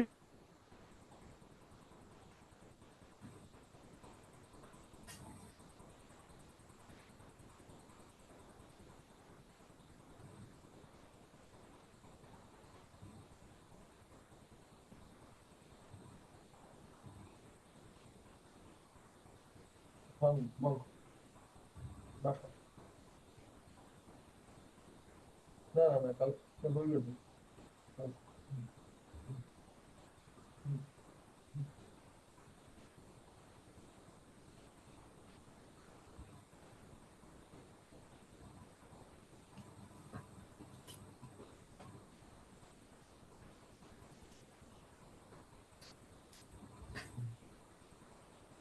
ওকে, আচ্ছা এরপরে আসি। এটাও আপনারা পড়বেন, এটাও আছে inference question, conclusion question, assumption question, inference question, এই তিনটাই আমি আসলে দেখাবো। তো increase in the level of high density lipoprotein, মানে ইনক্রিজ ইন দ্য লেভেল, মাত্রা বৃদ্ধি, এইচডিএল, হাই ডেনসিটি লিপোপ্রোটিন, শর্টকাটে বলে এইচডিএল এর মাত্রা বৃদ্ধি in the human blood stream, মানুষের রক্তে এইচডিএল এর মাত্রা বৃদ্ধি, লোয়ার, কমিয়ে ফেলে ব্লাড স্ট্রিম কোলেস্টেরল লেভেল, রক্তের কোলেস্টেরলের মাত্রা কমিয়ে ফেলে। মানে রক্তে যদি এইচডিএল বাড়ে, এটা যদি বাড়ে তাহলে কি হয়? কোলেস্টেরল লেভেলটা কমে যায়। ঠিক আছে, by increasing body's capacity, এটা বডির ক্যাপাসিটি বাড়ায় রিডিউসেবল অফ এক্সেস কোলেস্টেরল, এবং এখান থেকে এক্সেস কোলেস্টেরল ঝরাই ফেলে। মূল বক্তব্য হচ্ছে কি, শরীরের রক্তে এইচডিএল বাড়লে কোলেস্টেরল কমে। সবাই বুঝতে পেরেছেন কিনা? জি আচ্ছা, levels of HDL in the blood stream, রক্তে HDL এর মাত্রা of some individual, কিছু ব্যক্তি significantly increase, অনেক বেড়ে গিয়েছে, কিছু ব্যক্তির HDL টা অনেক বেড়ে গিয়েছে। কিভাবে বেড়ে গেছে? Program of regular exercise and weight reduction. তার মানে রেগুলার এক্সারসাইজ এবং ওয়েট রিডাকশনের ফলে কি হয়েছে, তার কিছু ব্যক্তির কি হয়েছে, এইচডিএল বেড়ে গেছে। তাহলে কিছু ব্যক্তির যদি এইচডিএল বেড়ে যায় তাহলে কি হবে, ওই কিছু ব্যক্তির কি হবে, কোলেস্টেরল কমে যাবে। এই যে দেখেন আপনারা already infer which of the following currently infer from the statement above. এখন এখান থেকে দেখেন এই ধরনের অ্যানসার করা আছে কোথায়, স্যার এতে সি নাম্বার মনে হচ্ছে। এতে কি করা আছে? সি হবে। এখানে আন্ডারওয়েটটা জেনারেলাইজেশন, আন্ডারওয়েটটা এ নাম্বার নাকি না সি নাম্বার, কোনটা? অ্যানসার করেন, আপনারা করেন answer. Sir C C number মনে হচ্ছে। আচ্ছা দেন, আপনারা অ্যানসার করেন, সবাই অ্যানসার করেন, যারা ক্লাসে আছেন সবাই অ্যানসার করেন। স্যার সি নাম্বার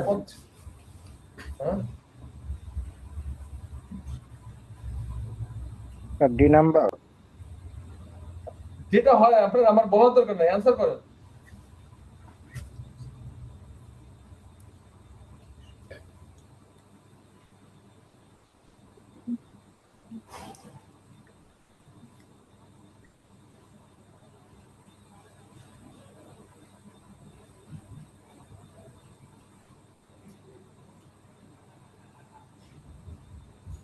দেন দেন দেন, আরো আসেন, দেন দেন, অ্যানসার করেন।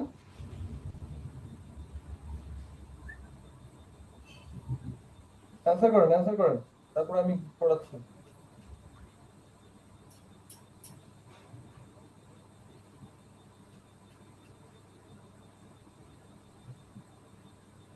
এখনো অ্যানসার করেন না কেন? সবাই অ্যানসার করতে বলছি তো, আচ্ছা ডি অনেকে চুপচাপ বসে আছেন।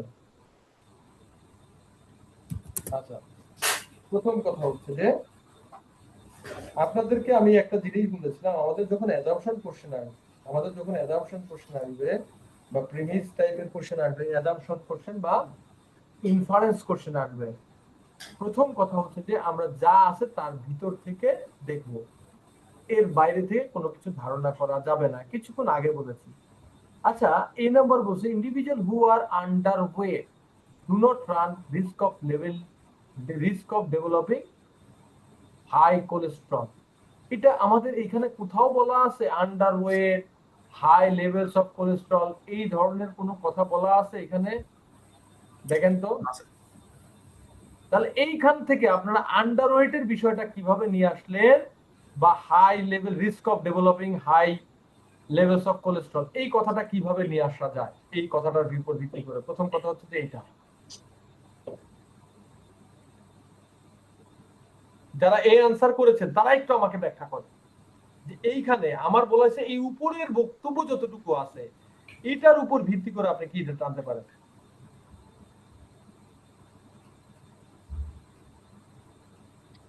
আছে যারা এ লিখেছেন তারা একটু বলবেন আপনাদের এ কেন মনে হলো? মাহমুদা।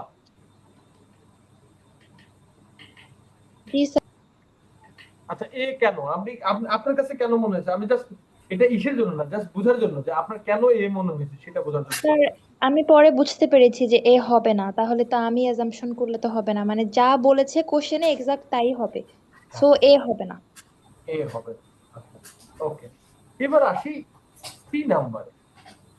দেখেন, exercise and weight reduction are the most effective methods, এটা সবচেয়ে effective method of lowering bloodstream cholesterol in the levels of human, মানুষের জন্য।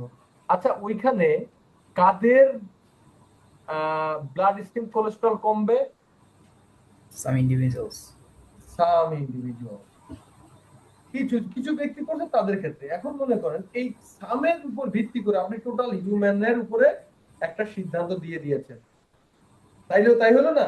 এখন 80 বছরের বুড়ারে যদি যে বলেন এই বেটা ডাম্বেল তোল বুড়া, তো যে 5 দিন বাঁচতো সেটাও আপনারা শেষ করে দিবেন যদি আপনার এটা হয়। আমার কথাটা কি বুঝতে পেরেছেন? জি স্যার। আমার এখানে সাম ইন্ডিভিজুয়াল বলছে, আপনি সেই জিনিসটা সবার উপরে চাপাই দিচ্ছেন। আর একটা ব্যাপার হচ্ছে যে আপনারা চেষ্টা করবেন হচ্ছে যে যে বিষয় বলা নাই সেটা অ্যাভয়েড করার জন্য, এবং এক্সট্রিম ওয়ার্ডিং, দেখেন মোস্ট ইফেক্টিভ এই এক্সট্রিম ওয়ার্ডিংটা আপনারা একটু অ্যাভয়েড করার চেষ্টা করুন, ঠিক আছে? এক্সট্রিম ওয়ার্ডিংটা অ্যাভয়েড করার চেষ্টা করবেন।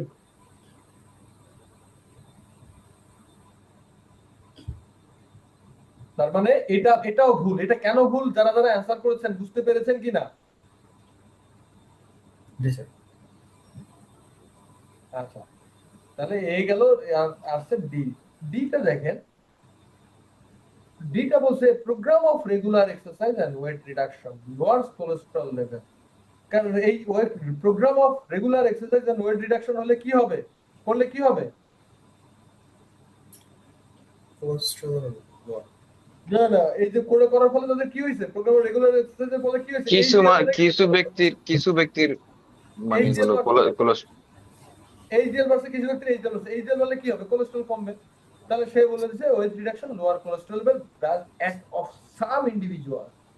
দেখেন সবার ক্ষেত্রে না, কিন্তু সাম ইন্ডিভিজুয়াল। যদি এখানে সাম ইন্ডিভিজুয়াল যদি হিউম্যান বলতো তাহলেও কিন্তু হইতো না। ওকে, আপনারা কি বুঝতে পারছেন কিনা? জি স্যার।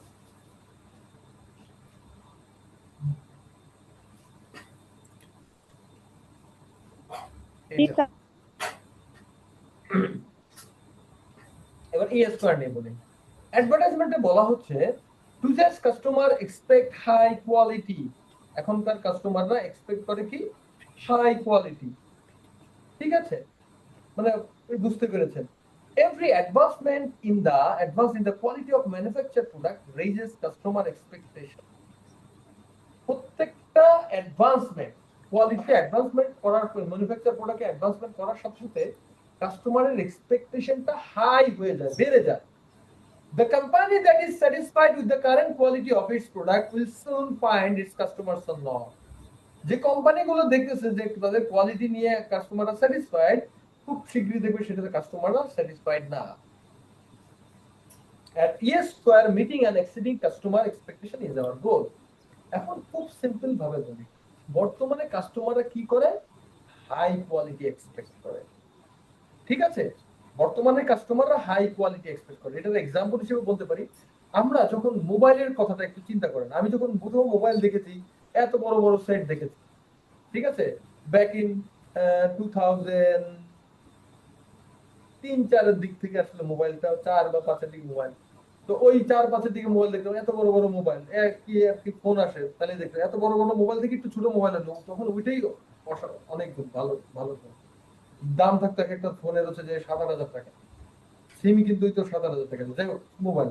তারপর সেই ফোনটা কদিন পরে পলিফোনিক রিংটোন আসতো, রিংটোনটা খুব সুন্দর আর কি, আগে প্যাপা প্যাপা প্যাপা না করে আর কি পলিফোনিক রিংটোন। এরপরে আসলো কালার স্ক্রিন, এরপরে ক্যামেরা, ডিজিটাল, এখন তো একটা মিনি কম্পিউটার, সবকিছু আছে। তো দেখেন প্রত্যেকটা অ্যাডভান্সমেন্টের সাথে সাথে কি আমাদের এক্সপেকটেশনটা বেড়ে গেছে কিনা, স্মার্টফোনের বাড়ছে না? এখন আপনারা যারা একটু বলবেন, আপনারা যারা আছেন তারা যখন স্মার্টফোনটা কিনেছেন, স্মার্টফোনটা নিয়ে খুব খুশি ছিলেন। এখন বলেন তো আপনার কাস্টমাররা যারা কিনেছিলেন তারা কি নিজের স্মার্টফোন নিয়ে খুশি আছেন কিনা? আছেন খুশি নিজের স্মার্টফোনটা নিয়ে? সত্যি করে বলেন। না, যেটা যখন কিনছেন তখন কিন্তু খুশি ছিলেন, এখন নাই। এটাই বলছে বর্তমানে কাস্টমাররা এক্সপেক্ট করে হাই কোয়ালিটি। প্রত্যেকটা অ্যাডভান্সের সাথে সাথে কাস্টমারের এক্সপেকটেশন বেড়ে যায়। Company that is satisfied with the current quality of its product will soon find it's customer are not.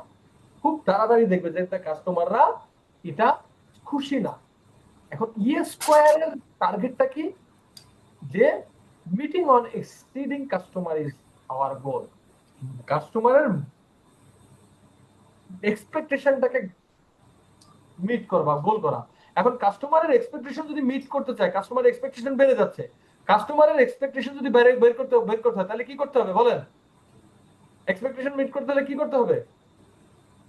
মানে উইথ দ্য কারেন্ট ট্রেন্ড কোয়ালিটিটাকে বেটার করতে হবে। কোয়ালিটিটাকে বেটার করতে হবে। Which of the following must be true on the basis of the statement of the advertisement above? দেখেন যা বলছে তার ভিতর থেকে নিয়ে আসতে হবে। তাহলে বলুন তো কোনটা অ্যান্সার? C C. আশা করি এই যে এখন মনে হচ্ছে কেউ জট খুলতেছে, তাই না? তাহলে the E square goal is possible কখন মিট করে? কন্টিনিউইং অ্যাডভান্স প্রোডাক্ট কোয়ালিটি আর পসিবল। যদি কোয়ালিটিটা কন্টিনিউয়াসলি করতে পারি তাহলে সম্ভব। বুঝতে পেরেছেন আপনারা? মানে স্যার এখানে বি কেন হলো? Okay, very good. It's a very good question. A company that does not correctly anticipate the expectation of the customer will fail. আচ্ছা, এই যে এখানে এক্সপেকটেশন নিয়ে কিছু বলা হয়েছে, অ্যান্টিসিপেশন অফ এক্সপেকটেশন, এটা নিয়ে কোনো কিছু বলা হয়েছে কিনা দেখেন তো। আমাদের এখানে কি বলা হয়েছে? কাস্টমার হাই কোয়ালিটি চায়, এবং হাই কোয়ালিটি হচ্ছে কি প্রত্যেকটা মানে অ্যাডভান্সের সাথে সাথে কোয়ালিটি বাড়ছে। তাহলে যারা এখন স্যাটিসফাইড তারা পরবর্তীতে স্যাটিসফাইড থাকবে না। তাহলে কাস্টমারের এক্সপেকটেশন মিট করা আমাদের গোল। যে স্যাটিসফাইড না সে আরো হাই কোয়ালিটি চায়। হাই কোয়ালিটি করতে গেলে কি হবে? ম্যানুফ্যাকচার প্রোডাক্টে কি করতে হবে? কোয়ালিটি অ্যাডভান্সমেন্ট করা লাগবে। এখন এইখানে আপনি আমাকে বলেন যে কোম্পানিটা কারেক্টলি অ্যান্টিসিপেট করতে পারলো না customer expectation, office certainly fail in advancing, তারা অ্যাডভান্স করতে পারবে না। এটা কি কাস্টমারের এক্সপেকটেশন বাড়া মানে কি কাস্টমারকে অ্যান্টিসিপেট করা?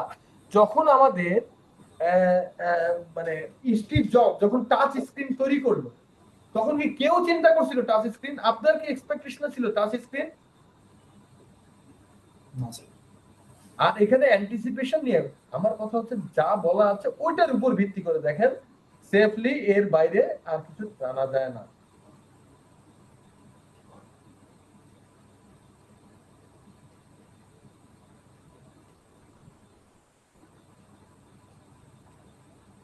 স্যার এটা কি এভাবে বলা যায় না যে এটা সম্পূর্ণ আমার নিজের কথা? এটা প্রশ্নেই নাই যে এটা ধারণা প্রসূত একটা বিষয়। বলুন বলুন। মানে anticipate the expectation of its customer is certain to fail in advancing the quality of its product. আমি তো এটাই বলছি, তো প্রশ্ন তো বলাই নাই। এখানে তো আপনি নিজের মতো করে ধারণা করেছে, কারণ ওই যে হাই কোয়ালিটি অ্যান্টিসিপেশন হয়তো বিজনেসের স্টুডেন্ট অ্যান্টিসিপেট করা, মানে আপু বোধহয় বিজনেসের স্টুডেন্ট নাকি? নো স্যার, কিসের? স্যার সায়েন্সেই ছিলাম। সায়েন্সে ছিলেন, তারপরে গ্রাজুয়েশন কিসে? স্যার বিউপি থেকে করেছি। গ্রাজুয়েশন কোন সাবজেক্টে? IR, international relations. ওখানে তো বিজনেসের এরকম কিছু টপিক পড়ানোর কথা। না স্যার এমন ছিল না। সাইকোলজিতে থাকার কথা, সাইকোলজি। আপনাদের কি সাইকোলজি পড়াইছে? না স্যার সাইকোলজি ছিল না, আমার তো হচ্ছে ইন্টারন্যাশনাল রিলেশনস। ওইখানে হচ্ছে এমনি বেসিক কোর্সগুলি থাকে, যেমন সোশিওলজি, এগুলি ফার্স্ট টার্মে থাকে, ফার্স্ট ইয়ারে, বা হচ্ছে ইকোনমিক্স, বাট এর বেশি কিছু ছিল না। ওকে, ইকোনমিক্স থেকে, ইকোনমিক্সও হতে পারে। আচ্ছা, হোয়াটএভার দ্য ইস্যু ইজ।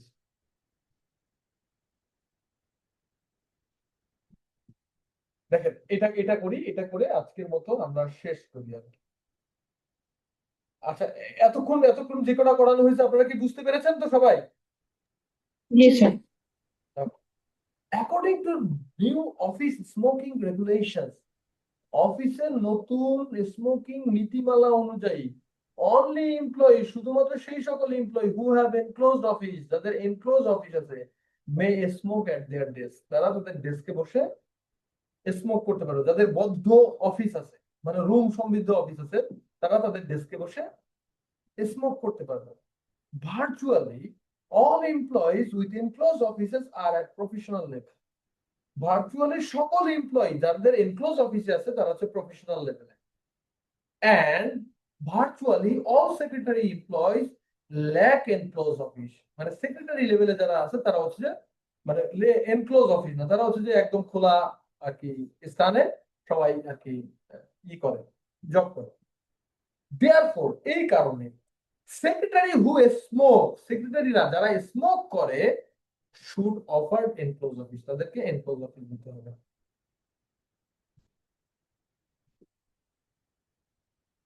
তাদেরকে এনক্লোজ অফিস দিতে হবে। মামু বাড়ির আবদার হয়ে গেছে না?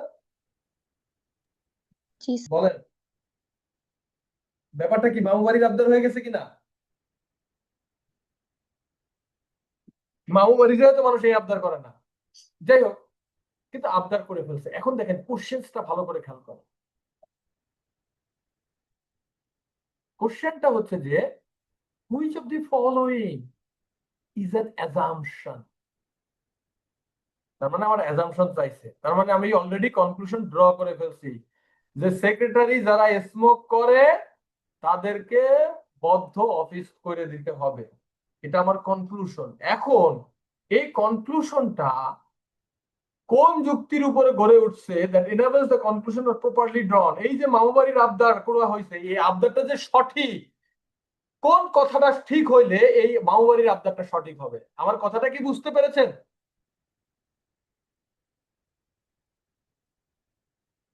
মানে আমি যেটা বুঝাতে চাইলাম সেটা কি বুঝতে পেরেছেন? যে ডি মামুবাড়ির হবে, হ্যাঁ, ডি হবে স্যার। এই তো ভেরি গুড, উনি ধরে ফেলছে ডি হবে। দ্য স্মোকিং রেগুলেশনস, স্মোকিং এর যে নীতিমালা করছে সেখানে বলছে কি শুড অল এমপ্লয়ি, সকল এমপ্লয়ি যারা স্মোক করে ইকুয়াল অপরচুনিটি দিতে হবে। যারা স্মোক করে তাদেরকে সমান সুযোগ দিতে হবে। তাহলে আপনি একজন ডেস্কে বসে স্মোক করার সুযোগ দিচ্ছেন, তাহলে অন্যান্য যারা আছে সবাইকে ডেস্কে বসে সমান সুযোগ দিতে হবে। তাহলে যাদেরকে এনক্লোজ অফিস না তাদের এনক্লোজ অফিস করে দিতে হবে। আপনারা কি আমার কথাটাকে বুঝতে পেরেছেন? জি জি স্যার। স্যার। এই তো, এইটা হচ্ছে যে আর কি আমাদের, এইটা হচ্ছে অ্যাজাম্পশন। এই কথার উপর ভিত্তি করে আমি বলতে পারি, দেখেন এখন আমার অ্যাজাম্পশন বা কনক্লুশনটা কিরকম, যে অফিসে একটা নতুন নীতিমালা হয়েছে যেখানে এমপ্লয়িরা তাদের ডেস্কে বসে, যাদের মানে এনক্লোজ অফিস আছে, তারা ডেস্কে বসে স্মোক করতে পারবে। এরপরের লাইন বললাম স্মোকিং রেগুলেশন অনুযায়ী সবাইকে সমান সুযোগ দিতে হবে স্মোকিং করার। তাহলে সবাইকে যদি সমান সুযোগ দিতে হয় তাহলে কি সবাইকে ডেস্কে বসে স্মোক করার সুযোগ দিতে হবে। এখন হচ্ছে ডেস্কে বসে বলতে কি এনক্লোজ অফিস হলে পারবে, তাহলে যারা স্মোক করে তাদের এনক্লোজ অফিস দেন। এই দেখেন কনক্লুশনটাকে একদম ডিরেক্টলি ভ্যালিডেট করছে। বুঝতে পেরেছেন আপনারা? জি স্যার। জি স্যার, ক্লিয়ার।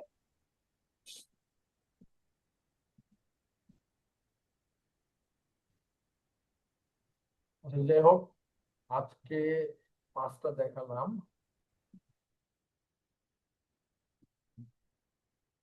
এখন আমরা ক্রিটিক্যাল রিজনিং এর আমাদের বেশ কিছু জিনিস আছে। আমি এই জিনিসগুলো আসলে প্রিমাইস কনক্লুশন, আমাদের আসলে অনেক ধরনের ক্রিটিক্যাল রিজনিং এর জিনিস আছে। ক্রিটিক্যাল রিজনিং এর হচ্ছে অ্যাজাম্পশন কোশ্চেন আছে, কনক্লুশন কোশ্চেন আছে, ইনফারেন্স কোশ্চেন আছে, strengthen the argument, weaken the argument, resolve the paradox, structure of the reasoning. এই প্রায় 7টা ক্যাটাগরি আছে। এছাড়াও 2-1 ধরনের আসে। 7টা ক্যাটাগরি, 7টা আপনাকে যদি সলভ করিয়ে দেওয়া হয়, বুঝিয়ে দেওয়া হয়, তাহলে আপনারা পরীক্ষা হলে করতে পারবেন। আপনারা আর্গুমেন্ট যদি আইডেন্টিফাই করতে পারেন, প্রিমাইস কনক্লুশন যদি আইডেন্টিফাই করতে পারেন, তাহলে আপনার হচ্ছে যে কনক্লুশন কোশ্চেন বা অ্যাজাম্পশন কোশ্চেন বা ইনফারেন্স কোশ্চেন এই তিনটাতে সমস্যা হওয়ার কথা না, হবে না। স্ট্রেংথ এন্ড উইকেন কোশ্চেন সেটাও আমি দেখাই দিব আপনাদেরকে। রিজলভ দ্য প্যারাডক্স এবং স্ট্রাকচার অফ দ্য রিজনিং আপনাদেরকে আজকে দেখাতে পারবো না। এরপরে আমি আমি বেশ কিছু হচ্ছে যে বলছি যে প্রথম হচ্ছে যে মানে কিভাবে অ্যাপ্রোচ করতে হয় না করতে হয়, এইগুলো আমি পিডিএফ হয়তো একে দিয়ে দিব। এই যে এইগুলোর পিডিএফটা আপনাদেরকে দিয়ে দিব, ওদেরকে দিয়ে দিব। পিডিএফটা ওরা দেখে, আপনারা দেখে আপনারা হচ্ছে যে আমি আরো ক্লাস নিব, হয়তো আরো 1-2টা ক্লাস নিব পরীক্ষার আগে। যেমন পাজেলের ক্লাস আছে, পাজেল দেখাবো। তারপর হচ্ছে যে আইকিউ টাইপের কিছু কোশ্চেন্স আছে, সেটা নিয়েও আপনাদের ক্লাস দেখানো হবে। তো আপনারা আহ, আপনারা যেটা করবেন, আবারও বলি, উম, ওই যে যে লেকচার শিট, এই যে পিডিএফটা আমি দিয়ে দিব, এই পিডিএফটা আপনারা একটু দেখে একটা পাওয়ার পয়েন্ট প্রেজেন্টেশনের পিডিএফটা আমি ফাইলটা সেভ করে রাখছি। পিডিএফটা আপনারা হচ্ছে যে আপনারা একটু দেখে কিছু যা বুঝেন না বা বুঝেন না এটা একটু করবেন। আমি এখনই আপনাদের ক্লাসে দিয়ে দেওয়ার চেষ্টা করছি, এখনই দিয়ে দিচ্ছি। আহ, স্যার হ্যাঁ, জি তাহলে শেষ না? আজকে শুনছিলাম আর মানে যে তো অনেক কথা বলতে হয় তো। জি স্যার, না শুনতেছিলাম আমি। তো স্যার ওই যে আপনি যেটা বলতেছিলেন যে এই যে পাজল নিয়ে আরেকটা দিবেন, তাহলে আমরা শিডিউলটা আপনার সাথে মিলাই নেবো, না মিলে স্টুডেন্টদেরকে জানাই দেবো। আচ্ছা ঠিক আছে। আপনার শিডিউল তো জানতে হবে, কারণ আপনি তো নিজেও কোর্স করান, ওই কোর্স ইউজ করে। আচ্ছা ওইটাকে জাস্ট হচ্ছে বলি, ওনারা তো ভর্তি হয়েছে, যদিও মার্কেটিং করা ঠিক হবে না, বাট আপনারা হচ্ছে যে আমি একটা ফুল একটা অ্যানালিটিক্যাল এর সাথে বলছি, ফুল একটা অ্যানালিটিক্যাল কোর্স মাত্র 250 টাকায় অফার করেছি, যেখানে ক্রিটিক্যাল রিজনিং এর উপরে 3টা ক্লাস, 3টা 4টা ক্লাস, পাজের উপরে 3টা ক্লাস, তারপরে জিআরই জিমেট এর কিছু কোশ্চেন আছে সলভ করা, এইগুলো হচ্ছে যে একটা টোটাল একটা একটা আর কি করছি মাত্র 250 টাকা দিয়ে আর কি করা হচ্ছে। সো আপনারা যদি ইন্টারেস্টেড হন আপনারা করতে পারেন আর কি। ঠিক আছে, আশা করি এতটুকু বলবো যে আশা করি পরীক্ষার হলে অ্যানালিটিক্যাল অ্যাবিলিটি বা অ্যানালিটিক্যাল স্কিল নিয়ে কেউ স্ট্রাগল করবেন না। আমার স্টুডেন্টরা কেউ এখন পর্যন্ত অ্যানালিটিক্যাল স্কিল নিয়ে স্ট্রাগল করে নাই। ঠিক আছে, তো আপনারাও করবেন না, এতটুকু আমি নিশ্চয়তা দিতে পারি আর কি। আর ওকে, ধন্যবাদ। আমি আমি আমি শিডিউল দিয়ে দিব, আপনারা ওটাও করতে পারেন, ওটাও আমি চেষ্টা করব যতটুকু সর্বোচ্চটুকু করার আপনাদের ক্লাসে। জি স্যার, ওকে, আসলে আমাদের আমাদের তো এই কোর্সে ছিল না এটা, তো সিলেবাস চেঞ্জ হওয়ার কারণে আপনাকে স্মরণ করা। হ্যাঁ স্যার, আশা করি যে আপনি আমাদের সাথে থাকবেন। রিটেনের পার্টেও স্যার 1-2টা ক্লাস নিয়ে আমাদেরকে হেল্প করবেন, আমাদের স্টুডেন্টদেরকে হেল্প করবে। আমরা চাই যে আমাদের এখান থেকে আমাদের যে এই বেস্ট আছে, সিনিয়র অফিসার আসলে কতজন হবে জানি না, তবে এডি যেন আমাদের মানে বেশিরভাগ থাকে আমাদের এখান থেকে, ওইভাবেই আমরা আগাচ্ছি। না আলহামদুলিল্লাহ, আমাদের আমাদের আমাদের আমি যেটা আমি প্রায় আমাদের এখানে 7 জন অফিসার, বাংলাদেশ ব্যাংকের উপসহকারী পরিচালক, ক্যাশ অফিসার, অফিসার, এরকম 7 জন আসলে এখন আছে আমার আমার সাথে আছে, এই জিনিসগুলো দেখতেছে, রাইটিং পার্টেও আছে। তো সিনিয়র অফিসার অফিসার তো অনেকেই আছে। তো আশা আশা করি ইনশাল্লাহ যাদের ওকে, ঠিক আছে, গ্রুপে আপডেট জানবেন। আর স্যার তো মোবাইল নাম্বার দিয়ে দিয়েছেন, কারো যদি প্রয়োজন হয় আপনারা আপনারা হোয়াটসঅ্যাপে নক করেন, এই যে একটা মোবাইল নাম্বার দিয়ে দিয়েছি, যে কোনো নো ম্যাটার, মানে আপনি আহ, যেখানেই পড়েন, কাবিল মাহমুদ, কাবিল বা আমরা যারাই আছি, আপনাদেরকে গাইড করতে পারলেই কোনো সমস্যা নেই। এখানে এটা না যে ওইখানে আপনাকে গাইডেন্সের ক্ষেত্রে আমার স্টুডেন্ট হতে হবে এমন না। ঠিক আছে, আপনারা আজ করবেন, আর এই যে 225 এটার হোয়াটসঅ্যাপে নক দেন নাম্বারটাতে, আমি আমি চেষ্টা করবো আপনাদেরকে যতটুকু এই সহায়তা করতে। সময়ে স্যার হেল্প করবে আপনাদের। জি ওকে, ঠিক আছে স্যার, আপনাকে অনেক অনেক ধন্যবাদ, এত ব্যস্ততার মধ্যেও আমার ডাকে আসছেন। আহ, আপনার প্রতি কৃতজ্ঞতা। তো ভালো থাকবেন স্যার, আবারও আমরা আপনার সময় নিয়ে, আপনি তো ব্যস্ত মানুষ, আপনার সময় নিয়ে আমরা স্টুডেন্টদেরকে জানিয়ে দেবো ক্লাস শিডিউল। ঠিক আছে, আসসালামু আলাইকুম। ওকে স্যার, আসসালামু আলাইকুম স্যার।